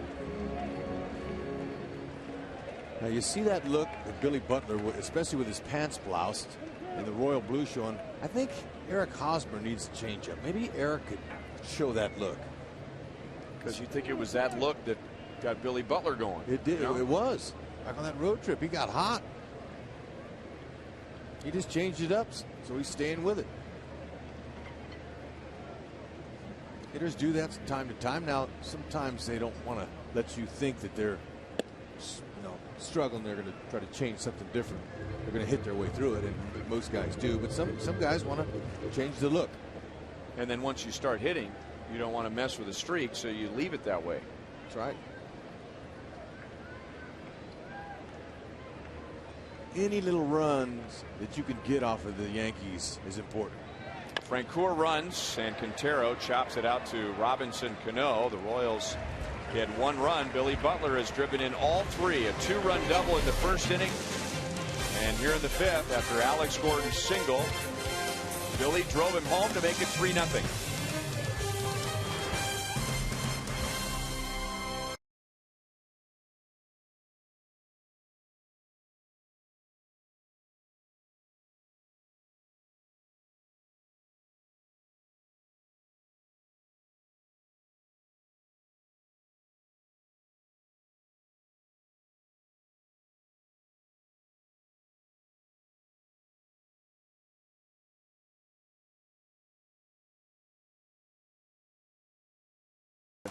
Top of the 6th inning, and now we're going to talk some pitching with Jeff Montgomery. And a lot of things I like about Felipe Paulino tonight. What stands out for you? Well, I think the fact that he's attacking the strike zone so well, Ryan. He's really getting ahead of batters. First pitch strikes, I think, is a key for a lot of pitchers, and especially Felipe Paulino. He possesses great stuff. He has a dominant fastball, but when he throws a breaking ball for strikes, especially early in the count, it sets everything else up for him. Yankees were without a hit until 1 out in the 5th inning. Now they have a couple of singles against Felipe Paulino. He's 2-0 against Granderson, followed by Alex Rodriguez and Robinson Cano. And Granderson pulls it into the right field corner. So after striking out in his first 2 at-bats, he has a leadoff double in the 6th inning. Did you notice what the count was there? 2-0. 2-0. Right down the middle. Now, last season, he seemed like whenever he got into trouble, Dave Island was saying it was from the stretch. Now, we'll see from the stretch right here, but that pitch there was down and in. Well, one thing we saw, I thought a lot from him, Rex, last year was when he would get in trouble, he'd try to speed things up. He really would. He would just really try to overthrow the ball. And we've talked about the hitters at times. Really do what you're capable of doing. Don't try to overdo it. Don't try to hit a 6-run home run. And with the pitcher, same thing. You have to sometimes calm down, back off a little bit. And I think he's done a much better job of that tonight compared to what we saw from him last year.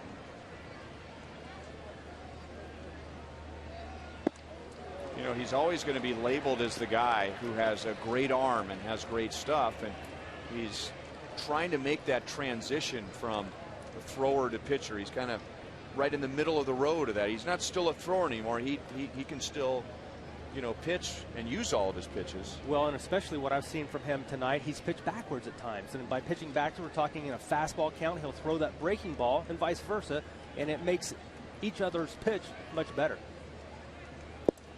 So it's part of becoming a pitcher, learning how to feel for the ball a little bit.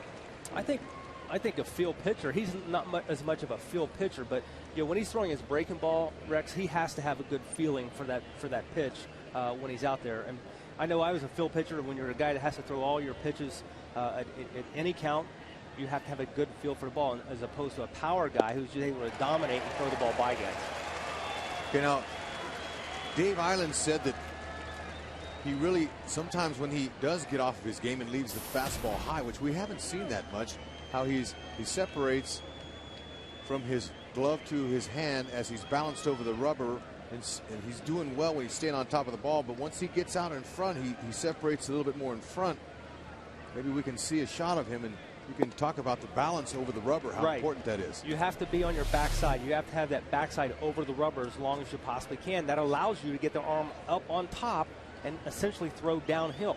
And when you're throwing downhill, the results are great because the ball's got that trajectory where the hitter is going to hit the top half of the ball. We saw so many ground balls here in the first part of this ball game from Felipe Paulino, and that was a sign of him throwing the ball downhill. Shot foul, 2 balls and 2 strikes from Alex Rodriguez. Okay, let's take a look at him here now. The balance over the rubber, the separation, he wants it right. He wanted it sooner. Well, what you want to do is you want to stay balanced. Imagine a flamingo just standing there almost holding up that left side for him is holding up, allowing the body to get on top. The biggest mistake pitchers make is they allow their front side, or for him, the left shoulder, to fly open too early. When that shoulder flies open too early, the arm has to take a shortcut. And by taking a shortcut, it essentially is pushing the ball again instead of throwing downhill. Rodriguez once again still alive at 2 balls, 2 strikes. And Rex, think about it as a hitter, when you're seeing a pitcher and he's exposing his arm in that ball, and you can track it for a long period of time, much easier to hit the ball. Whereas if you stay closed and tight for a pitcher, you keep the ball behind you, and the hitter doesn't see the ball. It's almost like it comes out of nowhere, and then it's on top of you. I'd like to talk about that because we do look for the ball as soon as we can, but when he hides it, all of a sudden there it is, and he's kind of has a quick arm motion down. Granderson's going to tag. Francoeur is going to come up throwing. On the money, double play. Is that number 102? I don't know, but that was a perfectly hit ball for him to be able to do that. Now, Francoeur, he couldn't wait till Granderson went. He was hoping he did. Watch the accuracy, the trajectory there. It's not a high arcing ball. It is right on the money, honey. One hopper, tag the foot, you got to go. Excellent pick-me-up for Paulino now with 2 outs. That's what defense does, and there's a little bit of emotion there. Well, that's a risky play for 2 reasons. Number 1, the obvious, this guy's arm in right field. Number 2, well, you've got Cano and Teixeira coming up, and now they come up with nobody on base in a 3-run game. Very big out. You think of all the times that a ball's hit on the ground, and it seems like the defense has the everything's positioned perfectly. The ball's hit hard, and the shortstop's playing right where the ball's hit, or the second baseman's right in position. I just can't figure out how these opposing teams haven't figured out that Jeff Francoeur's got one heck of an arm out in right field. He's got more assists than anybody in the last several years. Now that's a huge play as Cano drops it into left center for a base hit, so he's at first with 2 outs. While we have a moment, we should update the Royals disabled list, and Greg Holland, who's on his way back. One of the steps in his recovery today was to throw batting practice. So why don't you take us through, Monty? I mean, you're on the disabled list, then you throw. How important is this step? Well, you got to get a feel for the mound, get the footwork down again. Today he was able to do 25 pitches. Apparently he looked good. I didn't get a chance to see him, but his velocity was there. Needs to work on the command a little bit. So I think from a health standpoint, things went well. He's going to play catch tomorrow and Monday. And Francoeur, for good measure, slides to make the catch in right field to end the inning. It was the Frenchie Quarter on Thursday and tonight.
from Felipe Paulino.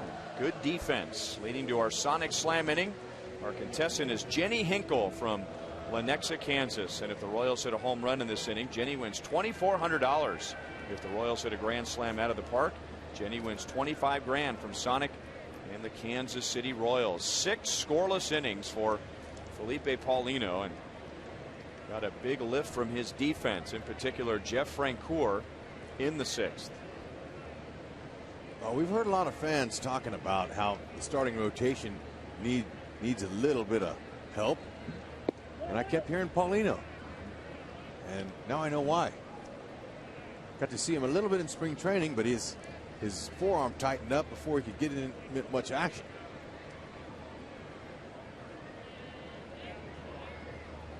Getz is 0 for 2 so far. No swing, 2 balls and no strikes. Paulino last year coming over from the Colorado Rockies, where he was 0 and 4 with an ERA over 7. Now that was pitching out of the bullpen. The Royals liked him as a starter, and he pitched 21 games for the Royals. 20 of those were starts and an ERA just a little bit over 4, and he finished the season strong. And now he's starting this season strong after beginning the year on the disabled list. I'll say.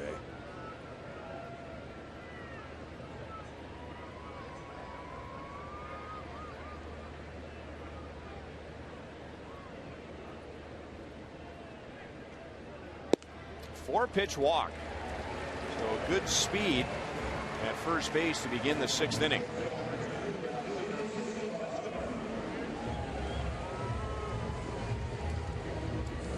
Joe Girardi, he's going to do a little scrambling in there and see if he might have to get somebody else up. Now we have a situation with Ned Yost's action guys out there. Getz is on at first, a definite stolen base threat, and you got a guy who can handle that bat. And Alcides Escobar. And now the Yankees are just going to try and buy some time. Larry Rothschild walks out, and the Yankees go to work quickly in the right field bullpen. Remember, you can follow the Royals with MLB.com @Bat12 app for your iPhone, iPad, Android, and BlackBerry. Also Windows Mobile. Get live audio, pitch tracking, video highlights, and more. Just text @Bat to 31826 or visit Royals.com for details. You know, this also could be a bunt situation here, Rex, but I would think this would be tough to bunt on if you're a right-hand hitter. Well, actually, it's going to help you. When you square around, it's going to keep your front side in. And a sinker baller is going to be ball's going to be moving down a little bit. So really, he's not having to swing against him if he does square around and bunt. So it's not as hard as trying to swing at it. Bunting, it's a little bit easier. Because all to key that front shoulder and that front foot in. Keep it in. If he does keep the front shoulder in. Yeah, Escobar is really good at shooting the hole. Nobody out. He may try a chance to steal Getz.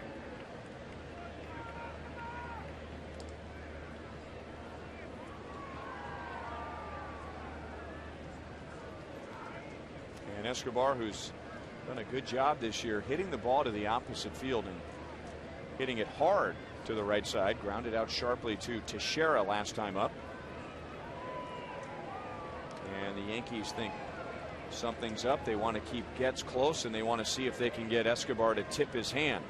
Well, Getz wants to be able to at least see what the kid Epley has home, and to help him will be Doug Sisson. He's got a stopwatch in his right hand there. And what he does is now he's going to go over and he's going to tell Getz what time it was from when he released the ball to the catcher's mitt. And anything over 1.3 with 1.3 seconds. Right, with 1.3, you can get a good jump, you can steal the base. So maybe they'll try to steal him and then bunt him. But Escobar looked like he was going to sacrifice.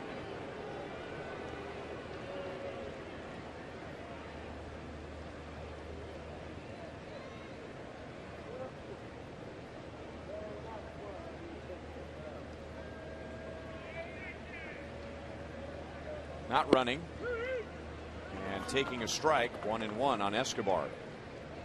Escobar wasn't showing sacrifice there. Now Epley, he's thrown over a couple times, and you could tell by the way he threw the ball, he wasn't real comfortable throwing overhand over there. So he just lobbed it so Chris Getz can see that, and he can get another half a step. Didn't run. It's 1-2. Eddie Rodriguez flashing the signs, and with a 1-2 count, you're not going to ask Escobar to bunt, and that's because he's such a good contact hitter for the most part. Ned Yost is going to try to let him move him over.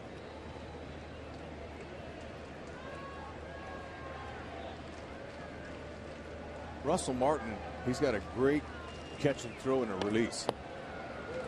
That foul ball got Dyson. It hit that stone wall next to the on deck area and then ricocheted off of his left leg. That was an emergency swing. He didn't want to get called out on us too close, and there it was. Paching right off of his calf. He didn't need that.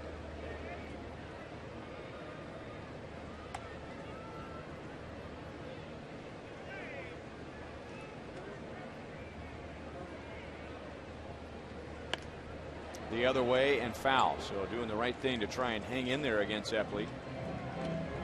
And the Royals have gotten doubles from Butler in the first and fifth innings. A 2-run double in the first, an RBI double in the fifth. However, both of those doubles came with nobody out. So those could have been bigger innings with a runner at second base and nobody out. Butler did not score in either of those 2 innings, and now the Royals have the leadoff man on here in the 6th and really need to try and turn that into something as Escobar shoots it through the hole. Getz will challenge Dwayne Wise. Wise won't even bother with a throw. So a very good at bat for Escobar, and the Royals are in position to score again. Oh, and that's one of the reasons why he let Escobar swing away. He had the confidence that he could hit that hole, and there's a perfect pitch to do it. Right out over the middle, down low. He waited on it, hit it on the ground. That's the whole idea. Hit it behind him. Now Joe Girardi is wearing a path out to that mound here for the Yankees, and if you're a Royals hitter, that's a good thing. Getting into that bullpen deep. It'll be lefty Boone Logan to face Gerard Dyson when we come back.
Follows with a single, so first and third, nobody out. 3-0 Royals in the 6th, and it's lefty Boone Logan, and he'll get Gerard Dyson, followed by Alex Gordon.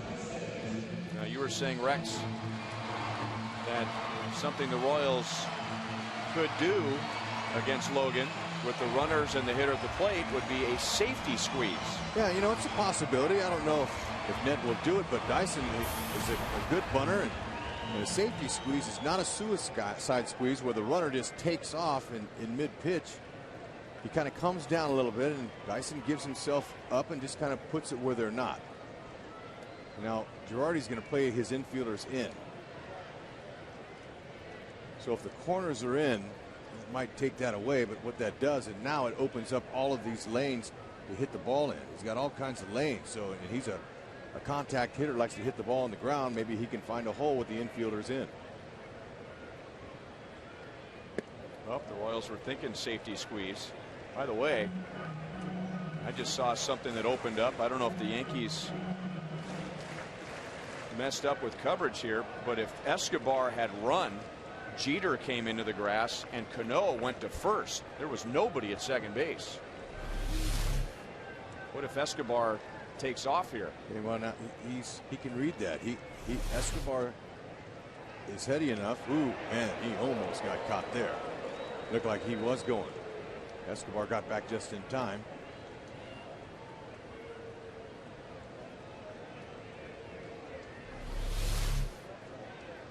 So he was going to, yeah, he saw what we saw.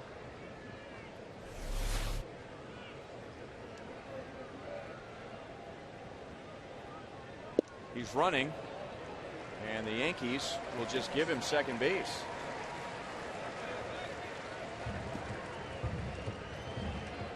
It's still a stolen base, and for Escobar, his 7th. So base hit for Dyson could drive in 2. He could still, with the infield in like this, I mean, if he drags one to first. Easy way to pick up a ribby. But if they're going to give you second base on that, go ahead and take it.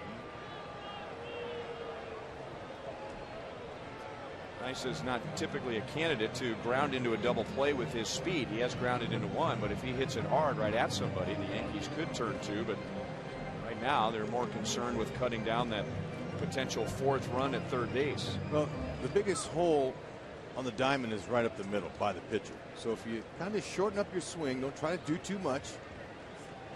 Just try to play pepper with it. Get the ball back up the middle, you got 2 ribbies, even though the outfielders are very shallow. But Escobar can get a huge lead at second base. Out into left center field, dying. It is caught. Ibanez goes into a full turn and throws off line. So Dyson gets the job done, and the Royals lead 4-0.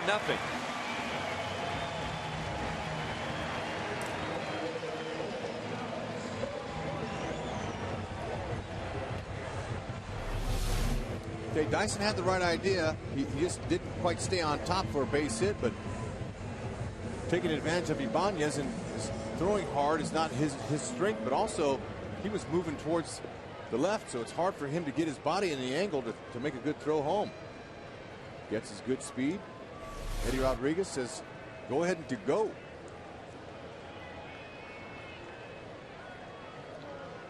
Alex Gordon is 0 for 15 against Boone Logan, but on Thursday night he hit it as hard as you can hit it and lined out to center field. So sometimes the numbers mean that a hitter is just all mixed up against a pitcher. Sometimes there's some bad luck mixed in. And Alex is having a good night tonight. 3 singles, and he has scored 2 of the 4 runs. 1 ball, 1 strike. Okay, he's on the ball. Fastball up and in. He pulled that. That's exactly what you do with that almost identical spot. He's able to muscle that one up the middle. And he finds the hole there. So he's got a good night going. Sponsored by Mazda.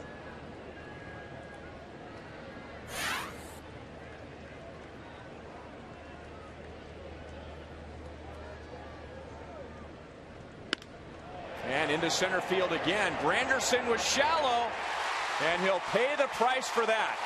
Alex picks a great time for his first hit against Boone Logan. He is 4 for 4, and he gives the Royals a 5-0 lead. And I was checking the outfielders out. I was seeing how shallow they were because they were thinking Gordon might just stay on the pattern he'd been doing, hitting singles, and they took a chance. And Gordon was able to make a pay. Sitting way outside, ball was left up.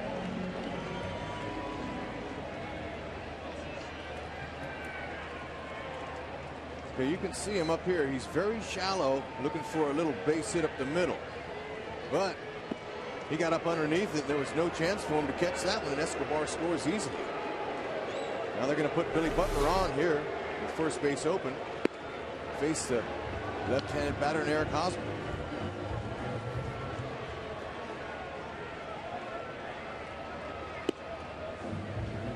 And Billy tonight has driven in 3 of the 4 runs with 2 doubles and leads the Royals now with 19 RBIs.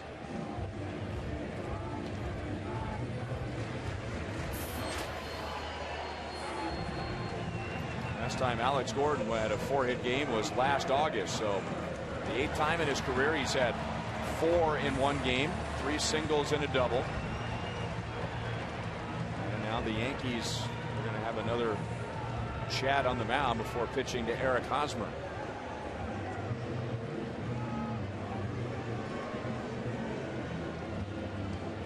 So a walk, a single, a sacrifice fly, a double, and an intentional walk. And Freddie Garcia, who started the season in the rotation, while pitching in the bullpen, is warming up and probably getting ready for the hitter after Hosmer, Jeff Francoeur.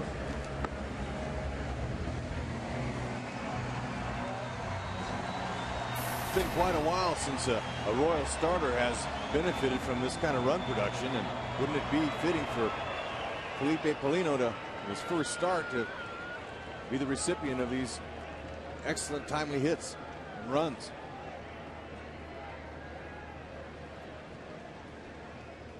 Eric Hosmer pops it up, and Jeter, with the infield fly rule called, makes the catch. Hosmer is 0 for 3, which includes a couple of lineouts.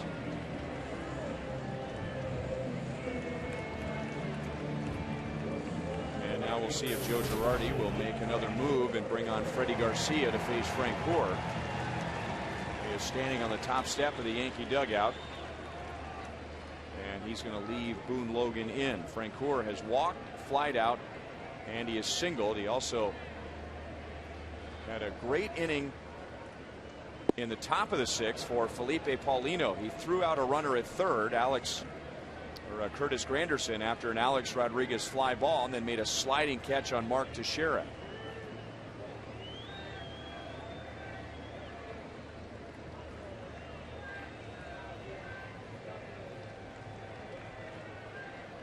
And you know, that was a quick pick-me-up too for Paulino. We saw the emotion as he was backing up third base after that excellent one-hop throw from Frenchie. That was a big momentum turner for him. Got him the second out and went and finished it off. 1 ball, 1 strike.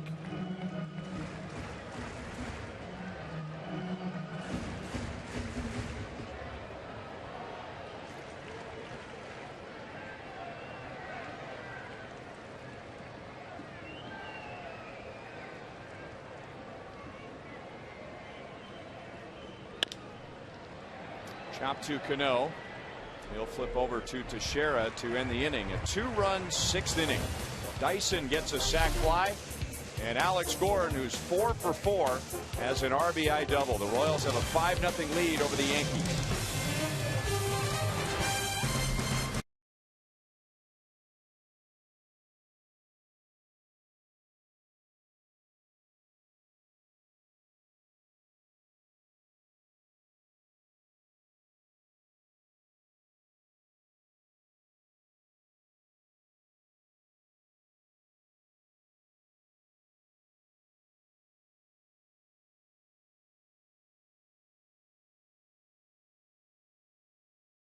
Dealer near you. Visit SteelDealers.com. By AT&T Uverse, the new wireless receiver from AT&T Uverse. Visit att.com/freeyourtv. Rethink possible.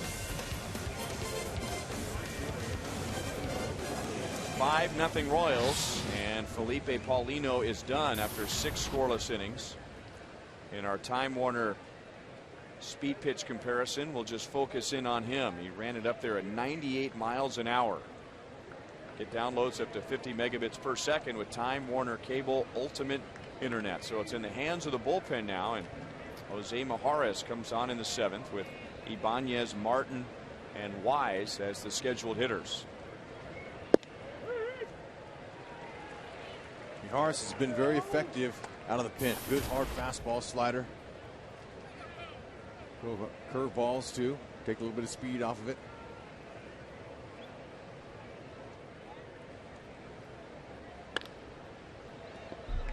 Oh, and 2. Ibanez has singled and grounded out. That was the change of speed with his breaking ball there. He slowed it down.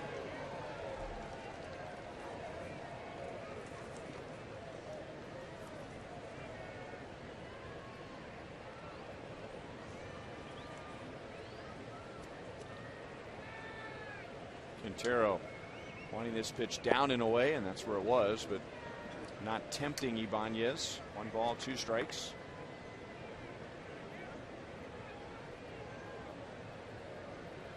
Royals starting left-hand pitchers Danny Duffy and Bruce Chen in the first 2 games. So Jason Nix, a right-hand batter, was in left, and now Ibanez gets the start tonight.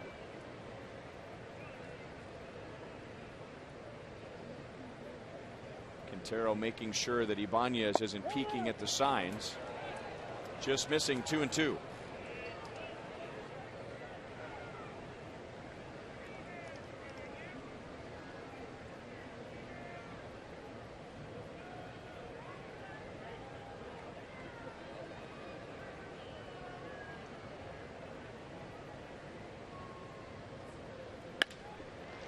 Gets, goes up to make the play, 1 down.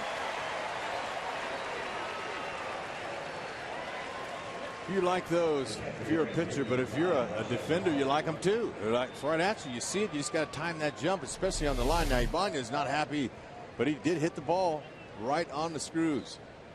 Right to him. Getz didn't have to move. Just jump a little, maybe a lot.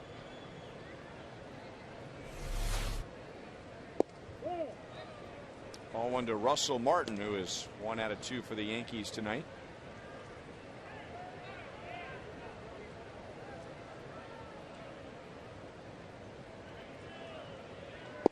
Maharis pitched on Thursday night in game 1. Went 2/3 of an inning, gave up a couple of hits and a sacrifice fly. He faced Granderson, Teixeira, Rodriguez, and Cano. Tonight, Ibanez, Martin, and Wise.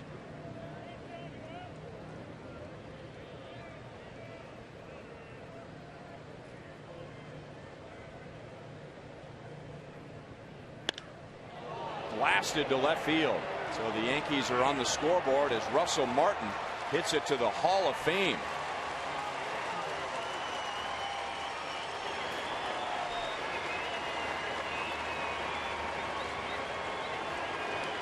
Well, he knew that fastball was coming. With a 5-run lead, Maharis says, you know, all right, I'm going to go right after it.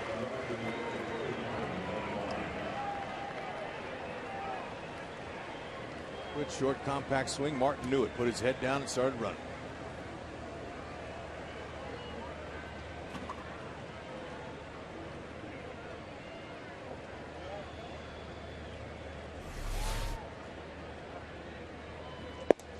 And Maharis back with a strike to Dwayne Wise. Yankees are his 6th major league team. He has been with the Blue Jays and the Reds twice in his career. He was a Rule 5 pick. I remember with Toronto back in 2000, only played in about 30 games or so, and then was back in the minor leagues in all of 2001.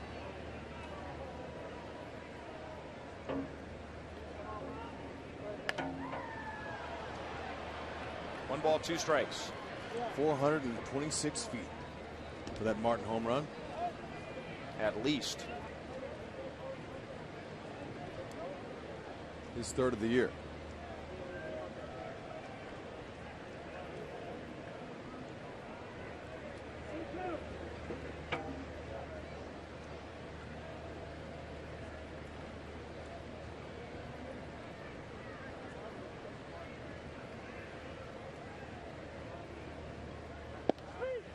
Fastball got him looking, so Maharis comes right back, and that is the 2nd out.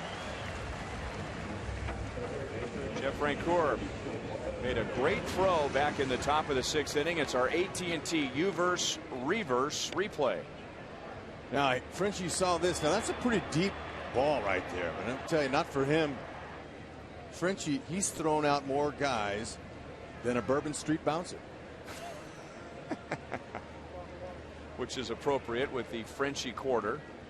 No question. Smiles all around. And that picked up Paulino big time.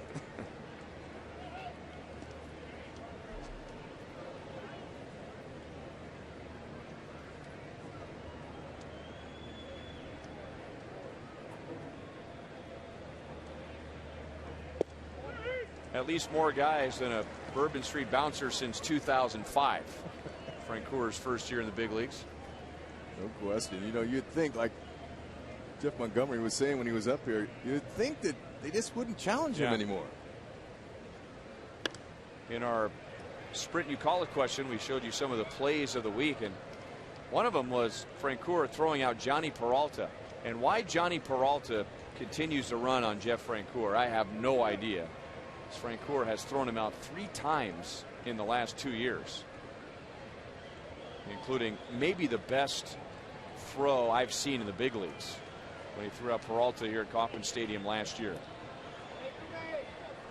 Here are the 3 on Peralta. Now that first one, you're just catching the tail end of that, Rex, but he picked that ball up with his bare hand and began with his back to third and threw that strike. This is this season on the last homestand, and then on the last road trip. I think Johnny Peralta gets the message. And it's just not the arm strength as much as it is the accuracy. Drilled to center field. Dyson is on the move, and Nunez hits it off the padding. He has a 2-out double. Dyson playing Nunez to the opposite field. He didn't have much of a chance. You could see how far over he was right there, and then that ball was, you could tell by the sound that he really squared that up. Absolutely no chance to catch that one. So Maharez gets 2 outs. He allows a run. He's still liable for Nunez at second base, and now Nunez has some words for home plate umpire Greg Gibson as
one Royals in the top of the 7th inning.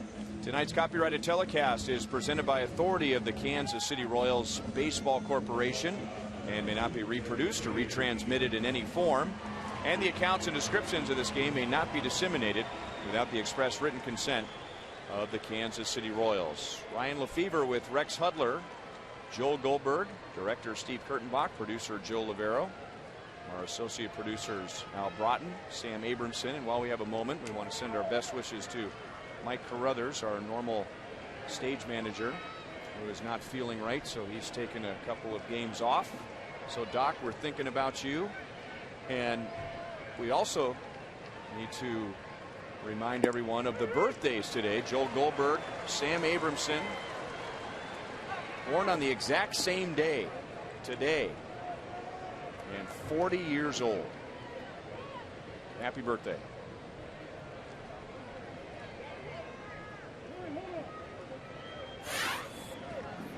Here's Sammy. Replay extraordinaire. That's awesome. Now, Sammy would have much preferred a nice breakfast.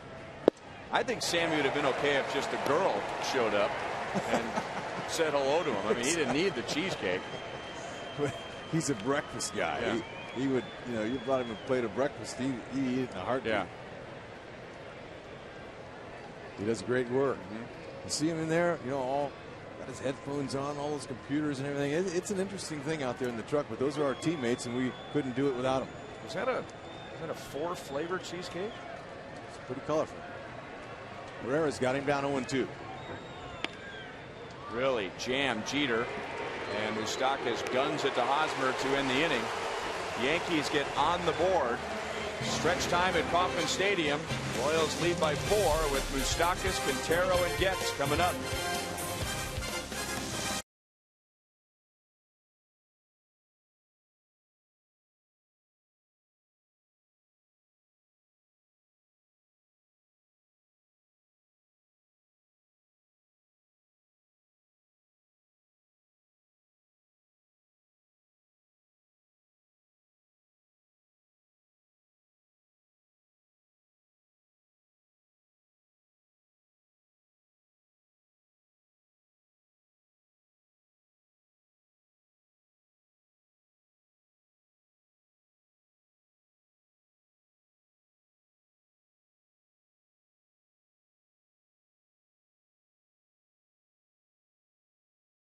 Stadium, and with other scores in the American League, here's the birthday boy.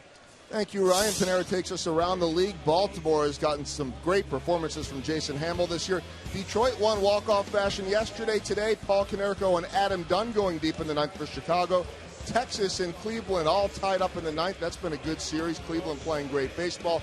Other action to talk about around the American League. Oakland and Tampa Bay all tied up. Toronto and LA, Minnesota and Seattle just underway. Also want to remind everybody, our Sprint You Call It, voting for the play of the week. We'll reveal that tomorrow on Hy-Vee Royals Live on our plays of the week. And Ryan, also on Hy-Vee Royals Live this week, you mentioned Real Royals Trivia yesterday. That was indeed Jennifer Splittorff, Paul's daughter. She was indeed the winner. And I try to make some of the questions a little bit easier, and I gave her one where the obvious answer was Mark Gubicza. And she just gave me a look and looked at me and said, Mark Gubicza. And she just gave me a look that kind of, you know, reminded me of Paul. Yeah. Like, what kind of question is that? Yeah, I remember the look. Yes. And I said that on the air, too. Is that a look straight from your dad? Joel, you might become a game show host someday. Be careful. I think that would not be a good idea. You have those skills. Sammy does, by the way, love breakfast any time of day. Uh-huh. You, just so you know, and you figured this out already, Rex, but if we're on the road and you're looking for a place to have breakfast, ask Sammy. Jeter calls off Nunez. Moustakas is out. He is 0 for 3 with a walk. And it is Freddie Garcia pitching for the Yankees. Resurrected his career a couple of years ago with the White Sox. He went 12-6, signed with the Yankees last year, won 12 more games, but struggling this year, and he has been bumped to the bullpen from the rotation. And David Phelps pitched in his place as a starter on Thursday. Okay, well, Freddie just didn't get going early, and he said, hey, look, I'll be the first to tell you, I'll go to the pen. The league's hitting .391 off him. He's got a fastball. He's going to sink his fastball. It's not overpowering. 85 to 90. Slider, slow curve. He's got a great split finger when he gets it working. Nunez plays the short hop and throws out Quintero, 2 away. Freddie Garcia has been been a professional player since 1994. Made it to the big leagues with the Seattle Mariners in 1999, first from the Astros organization, and then he was part of a big trade in 1998. Trade that involved Randy Johnson going from Seattle to Houston, and some no-name players at the time going from the Astros to the Mariners. Many became good players, including Freddie Garcia, Carlos Guillen, John Halama. Well, they cleaned up. That helped the Mariners be respectable. They had some pretty good teams then, including that 2001 team that won 116 games. You know, the Mariners haven't been to the playoffs since that year. Went on some hard times. Yeah. That team and that stadium, I mean, you figure they were going to dominate that division for a long time. 2 balls, 2 strikes. Angels came along and they had a little run. Now it's the Rangers, so they're swapping powers in that league. And speaking of the Angels, guess where Albert Pujols is playing tonight? El Bencho. Wow. I heard he was booed in Anaheim last night. Yes. He's hitting 198.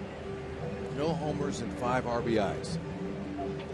In a month. It was a month tomorrow when the Royals open the season in Anaheim.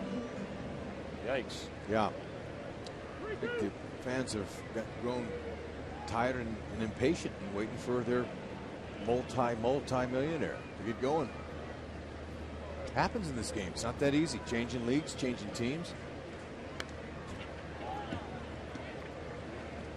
And even though he's dealt with the pressure before, being a 3-time MVP and a couple of World Series with the Cardinals and being their franchise player, there's something about going somewhere else where that you're out of your comfort zone now. And I mean, if he would have done this with the Cardinals this year, I don't think he's getting booed. I mean, there might be a boo here or there, but I mean, he got the kind of money that you can't afford to have a month like that. The Angels can't afford to have a month like that. No, and I think the latter that you said is the thing that's affecting him the most. It's changing teams after 10 years with one team. He's never experienced that before, and going to the West Coast where it's a little different there in the LA media and stuff. It's a different change for Albert. He'll get adjusted, but so far he's gotten up to a slow start. And it didn't help the fact that the Angels, they marketed him on billboard signage all over Los Angeles, El Hombre, the man. And that's not Albert's style. And he heard that or saw one of those and he says, whoa, whoa, whoa, who said that they could say that? That's not who I am. I'm not the man.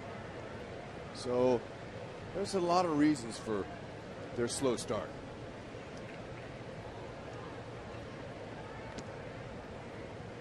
Gets it first with 2 outs, on base for the second time. He's walked twice.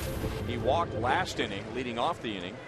Escobar followed with a single, and Gerard Dyson's sac fly got Chris Getz home.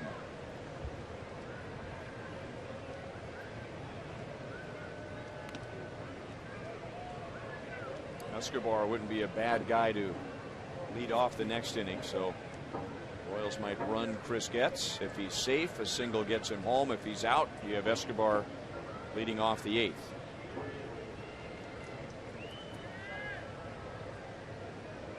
Started to go. The Yankees thought he would go. They pitch out, and Getz is back safely to first. Okay, good move by not going. They would have had him.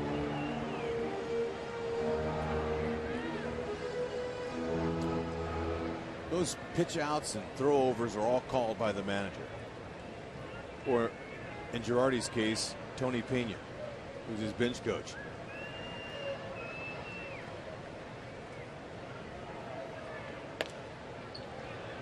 One ball, 1 strike to Escobar.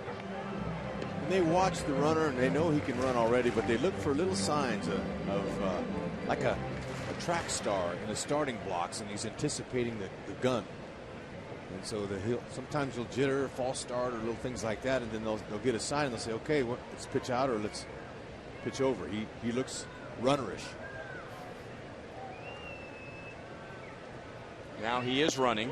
The pitch is high, and the throw is not in time.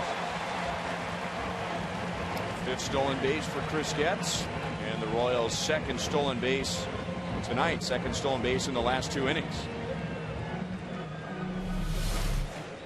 Excellent jump.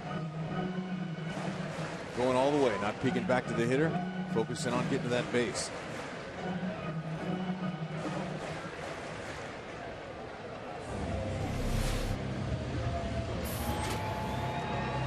Fifth bag.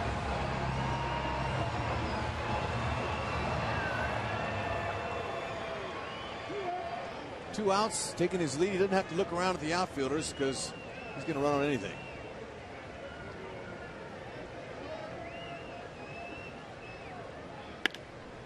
Rounded to third. Nunez backs up to play a tricky hop, and the throw to Shera stays on the bag. Wow, he's good over there.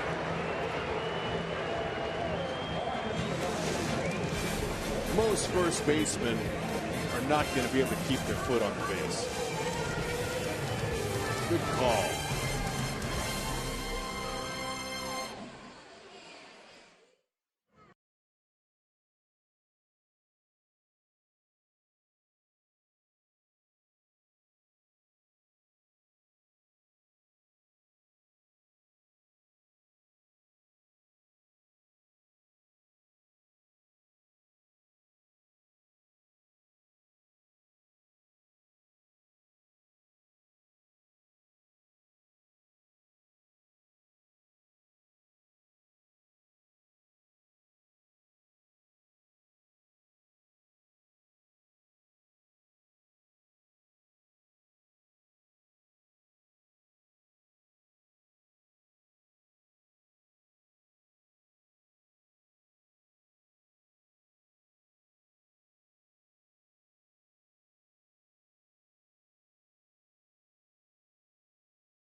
Summary back at Kauffman Stadium getting ready for Boulevard Royals Live. Going to be talking about Alex Gordon, who has raised his average 30 points alone tonight. The 2012 debut of Felipe Paulino and much, much more coming up, including a preview of tomorrow's matchup, the Yankees and Curtis Granderson starting off with a double here in the inning. But we'll preview tomorrow's matchup too, Ryan. And, you know, want to mention one more thing. I learned something interesting about that Pine Tar game tonight that I didn't know, because we talked a lot about it on the pregame show and even the use of Pine Tar. You know who the umpire was supposed to be, one of the umpires in the game when it resumed 25 days later? Steve Palermo. Steve Palermo. Did you know that? No, I just figured obviously who else it's a would pretty it be, good guess. I mean, it could have been anyone. He was supposed to be on that crew. That was his crew. And he was on vacation. But they had actually talked with the league office, and the league office said, you know what, Billy Martin may appeal to first. But let's just be safe and write an affidavit that covers all 4 bags. So there you go. Story always gets more interesting. It's one of my favorite parts of the story that, you know, the league knew that Billy Martin was going to do something, and they were ready for it. And because the crew was different, and when they concluded the game, when the out was reversed and turned into a home run, of course his argument is, well, we think George Brett missed first base. The umpires say, no, he didn't. Well, how do you know? You weren't here. It was a different umpiring crew. I wish there was a reverse camera angle available then. They didn't have as many cameras during the games as we do now, just to see the look. If we could see the look on Billy Martin's face from the other side when the umpire pulls out the signed affidavit. That threw a loop for him. Oh, man. Ooh, good change up there. So there's Steve Palermo. One of the greatest umpires in the business in his day. And now he supervises, studies, and golfs when he can. And what a courageous story his is. Steve Palermo.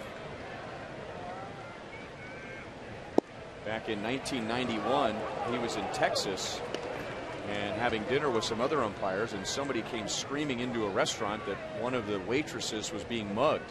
So Steve Palermo runs out there to rescue this woman, and one of the fellas had a gun and he was shot and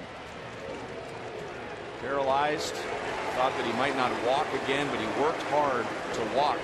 I was in college and the World Series was being played in Minnesota that year, the Braves and the Twins. And before game 2 of the World Series, I believe it was, the one I went to, Steve Palermo walked with the aid of crutches from the first base dugout out to the mound to throw out the first pitch, and he needed no introduction.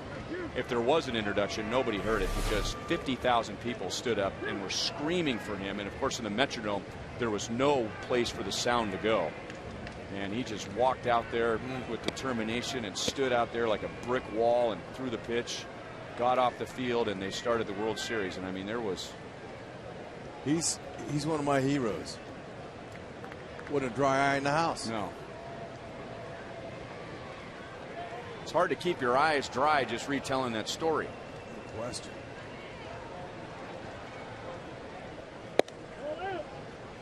Robinson Cano with Granderson at second base and 1 out. Cano is 1 for 3.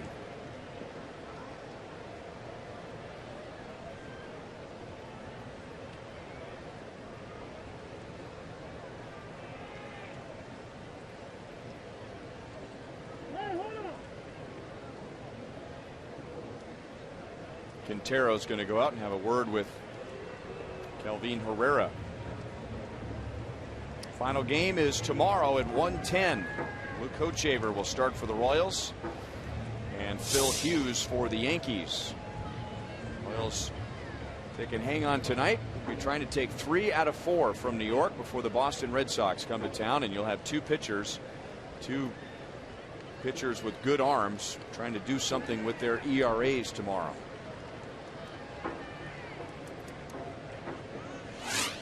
Yep, Phil Hughes is up around 8 of the ERA, and the league's hitting almost 300 off.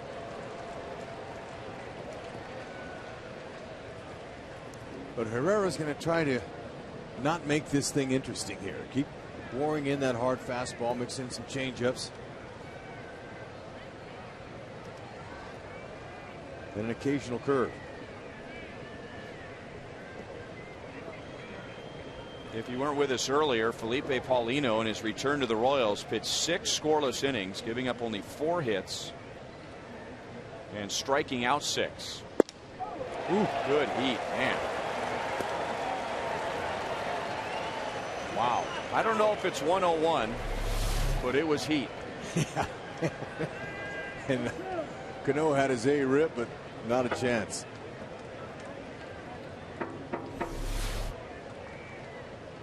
There's that Linda Ronstadt pitch. Maybe he's got another one in him. Okay, quite a contrast and change of speeds. Now let me ask you a question. You just throw a fastball by this guy. He obviously couldn't catch up to it.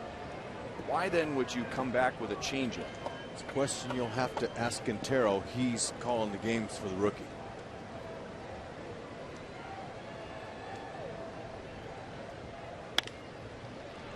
Another changeup, and it's pulled on the ground to Getz. Granderson goes to third, and there are 2 down. There was a time, and it wasn't that long ago, that when a pitcher had a hitter beat with a particular pitch, he would just keep throwing it until the hitter proved that he could hit it. Right. Sometimes you speed the batter's eye up with a slider or changeup. In Herrera's case, and he'll beat you on that sometimes. You don't want to get beat by your second best pitch. Although Herrera, that fastball is around the high 90s, maybe 100 at times. His changeup's a pretty good one too. And he ended up getting him with the changeup on a ground ball. And that's a great changeup to Teixeira. He reminds me of Frankie Rodriguez for the Angels when he came out of nowhere in 02. It was an extra guy they had in the bullpen that they brought him up from the minors that no one saw in the league. And he tore it up. 2 pitches, hard fastball and a big breaking ball. And the Angels went on to win a World Series largely because of that kid. He was a new weapon. No one had seen it. And he had this kind of stuff. There's this occasional breaking ball right there.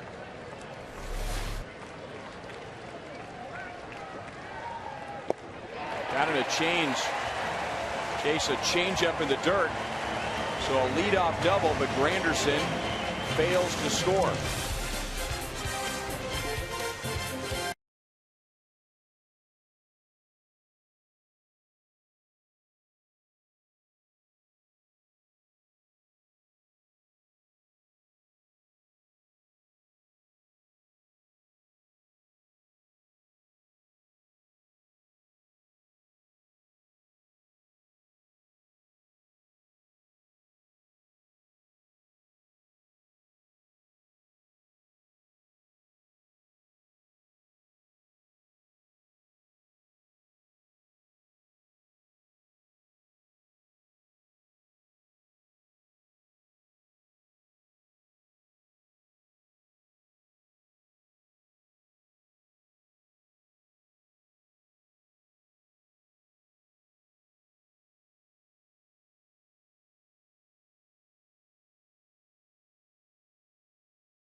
Five-1 to the bottom of the 8th inning. They won game 1 on Thursday with the Yankees. Yankees tied it up last night. And now the Royals ahead 5-1 to the bottom of the 8th as Freddie Garcia stays on after pitching a scoreless 7th. Top of the order, Dyson, Gordon, and Butler. You know, tonight is what they call a supermoon. That's a fair ball and a tough play for Martin as he had to get it over Dyson and to Teixeira, one away. A supermoon? Right.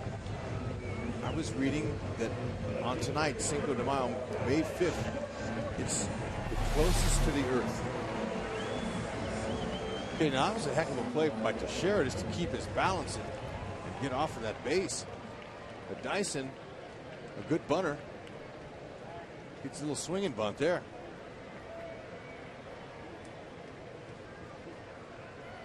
Super slow motion camera is really cool.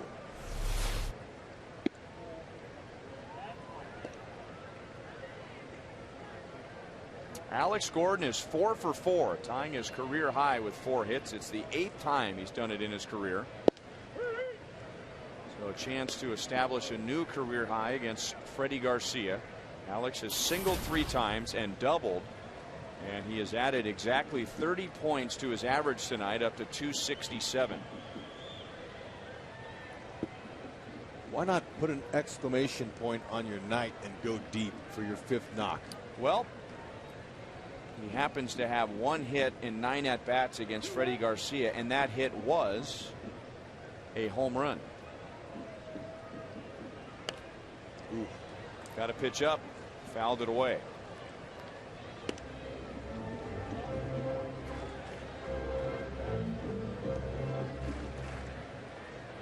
Good game all around for the Royals.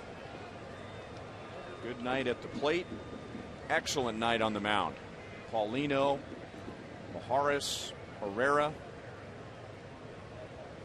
And another very good night for the Royals on defense.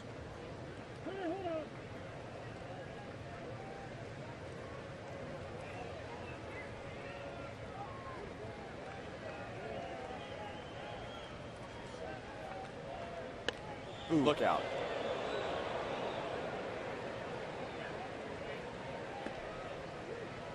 I would think he was a little out front of that one. And that was that changeup. He almost hit the gal, I think, who took the cheesecake to Sam Abramson for his birthday, a member of the K crew. Almost is the good word there. Yeah.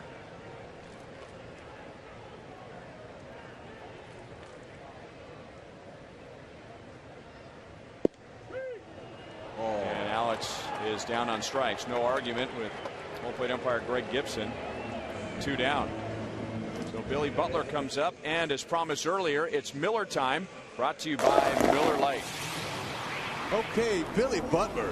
He's what I like to call the bus driver. Started early in the first. They want to get on Kuroda early. They did. They scored 2 because of that nice double. And he wasn't done. He saw another ball that floated up around his eyes. His eyes got big as that moon we just saw and knocked in another one. 3 ribbies, and he's not done. There's nobody out there on the bases, but he has a chance on a nice humid night with the wind blowing out to left field to get one up.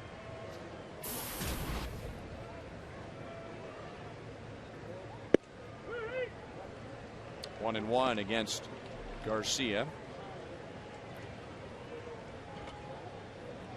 Billy is a .357 hitter against Garcia with 14 at-bats, 3 doubles, 5 hits altogether. 2 and 1.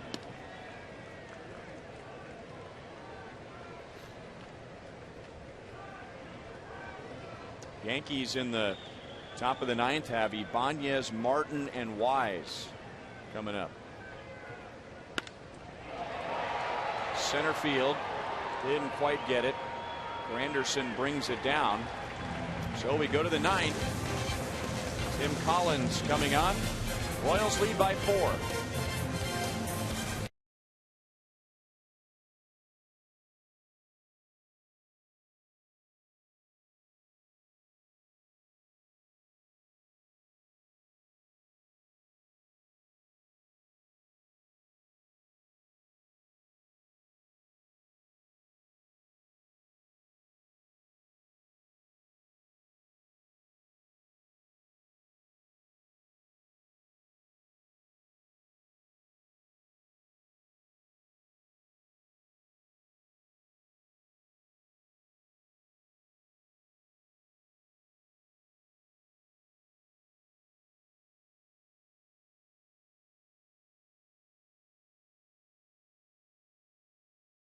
This 4-gamer with the Yankees.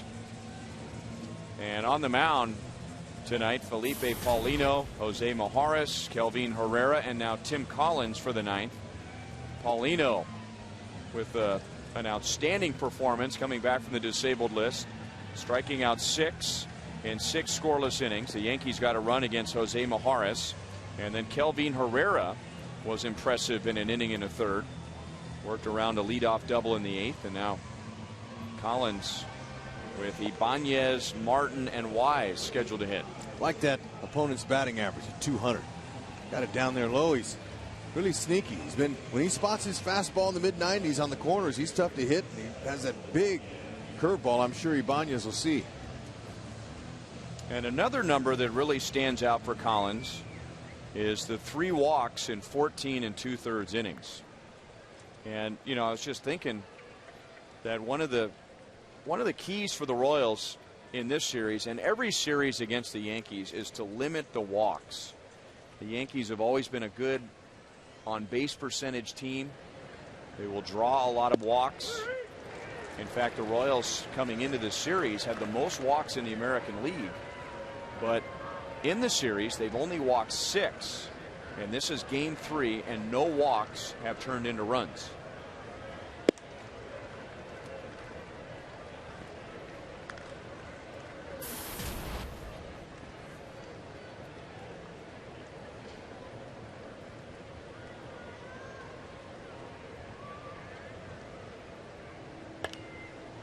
One ball, 2 strikes. And Collins, he'll throw an occasional changeup, and that was what the previous pitch was. And that pitch isn't usually thrown to lefties, but sometimes it's okay to throw it. Collins' action on his changeup is more of a straight changeup than his fading change.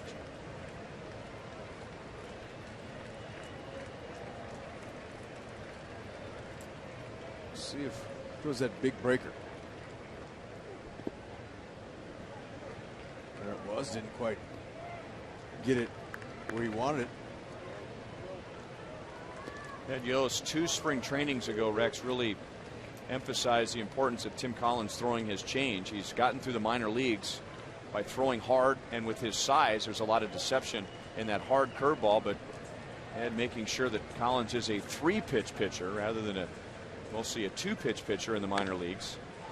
Got a fastball in on Ibanez, and it's still 2-2. You know, sometimes when you're a 2-inning guy like Collins is, you need a little bit more, and he has quality pitches. And I mentioned his changeup is more of a straight one, and go along with his mid-90s fastball that Ibanez fouled off, but that was well located on the inner half. Big curve. It's no wonder he's as successful as he is. The fact that he is a big competitor as well.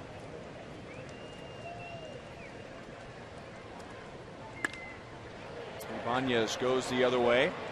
Alex is back and onto the warning track for out number 1.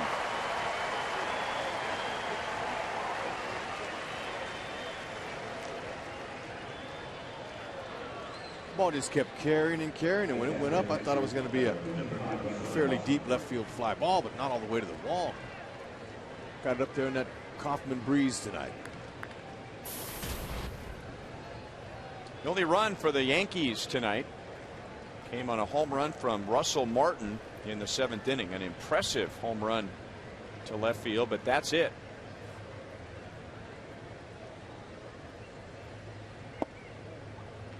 Yankees also lead the league in home runs hit.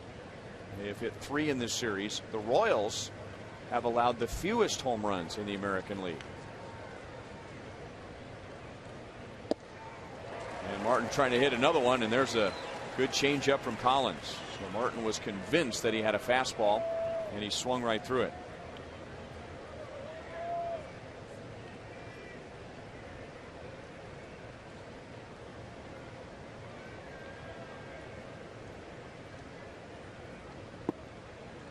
Two and 1. So why not double up with it? Well, it goes back to our conversation last inning, which I don't know the answer to. It's just a question. But if a pitcher has a hitter beat with 1 pitch, should he stay with it? Or does the pitcher assume that the hitter will be looking for that pitch? Martin drives it deep to the opposite field. Dyson can't quite get to it. So Russell Martin is a triple shy of hitting for the cycle. A single, a home run, and now a 1-out double in the 9th inning.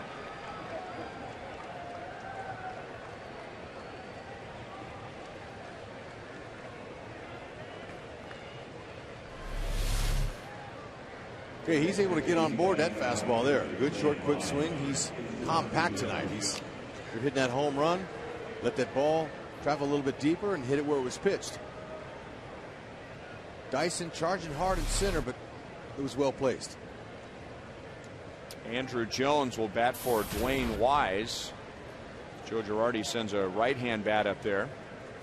Jones started the first 2 games of the series in right field, and he has 4 hits, including 3 in game 1 on Thursday.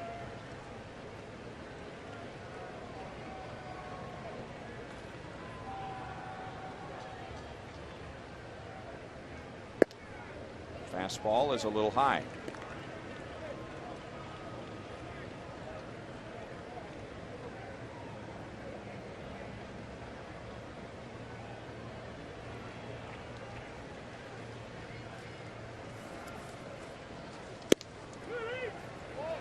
Got the borderline call, 1-1. Collins wants to finish this one himself. Big fella Broxton, he's out there just playing some light catch, throwing a little bit off the mound just in case they need him, but Collins wants to take it himself.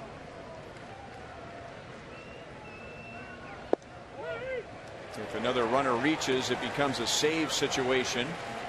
Collins is 1-2, and Jones is not very happy with the strike zone of home plate umpire Greg Gibson.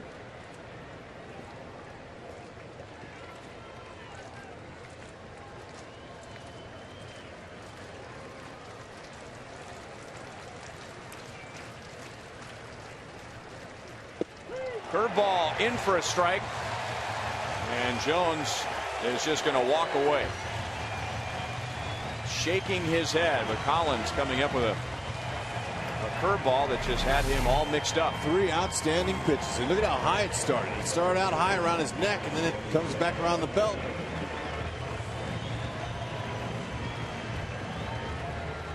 Good spot. Little up, but you know what?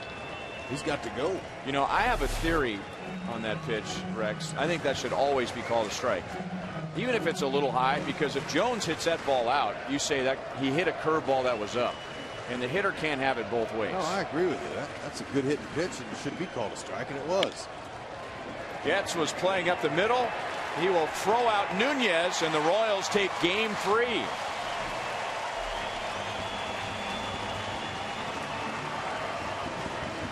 So a 2-1 advantage over the Yankees. Good starting pitching, good bullpen work. Royals come up with 5 runs on 8 hits. Billy Butler drives in 3. Alex Gordon has 4 hits. And it was a good game on defense. That Francoeur assist brought the crowd to their feet. Helped Paulino gain some momentum at his excellent start. And they got to be pumped about that. Royals have won 6 of their last 9 games. They get their 2nd win at home. Felipe Paulino gets his 1st win of the year. Hiroki Kuroda takes the loss. So there were plenty of highlights for the Royals in a 5-1 victory, but one that really stands out, Alex Gordon, for the 8th time in his career, has 4 hits, and he has really turned around a slow start, and he's standing by with Joe Goldberg. Ryan, thanks a lot. I am down here with Alex Gordon, and before we talk about the hitting, not just for you and the offense, I know how much you guys have been waiting for that pitching to come around. What did Felipe Paulino mean to you guys tonight? Yeah, we missed him. You know, he's been on the DL for a while, but he came out. He's been doing it in the minor leagues for a couple weeks now, and he, you know, continued it today. So it was good to have Felipe back and to do what he does. How much could you sense early on, too, with his quick pace and the way he was retiring guys, that you guys could have a chance in this one? I just thought before the game, just, you know, talking to him, just seeing his approach, his calmness, and everything, he was going to have a good game. He just walked out with confidence and took it into the game. Starting to see a lot of guys hitting this lineup, and I know Hosmer feels like he's getting closer, hitting a lot of balls hard, but is there a confidence level right now collectively that this offense is getting going? Yeah, we knew we were. We got off to a slow start, but so what? It's early on, and we got a great team, and we believe in ourselves, and you know, Hosmer's been hitting the ball, you know, rockets right at everybody, so it's going to come around. He's our best hitter in the lineup, so we have all the confidence in the world in 1 through 9. What's been the difference for you two starting to string a lot of hits together? You got Billy hitting behind you, which I'm sure isn't a bad thing either. Yeah, you know, I love hitting in front of Billy. I'm going to get a lot of pitches to hit, and you know, all I'm trying to do is get on for Billy, you know, Francoeur, Hosmer, and those guys, and try to score and, you know, put some runs together. 4-hit night, great job. Thank you. All right, that is Alex Gordon, and no shaving cream pie there for him, but Jeff Francoeur just tried to throw a cup of water at him. All is fun when you are winning. We'll talk, Ryan, more about Alex Gordon and much more coming up on Boulevard Royals Live. All right, thank you, Joel. Rex, who is driving the bus tonight? Well, Billy Butler was the driver with the ribbies, but Alex Gordon had the knocks. He was all over it. We'll be right back.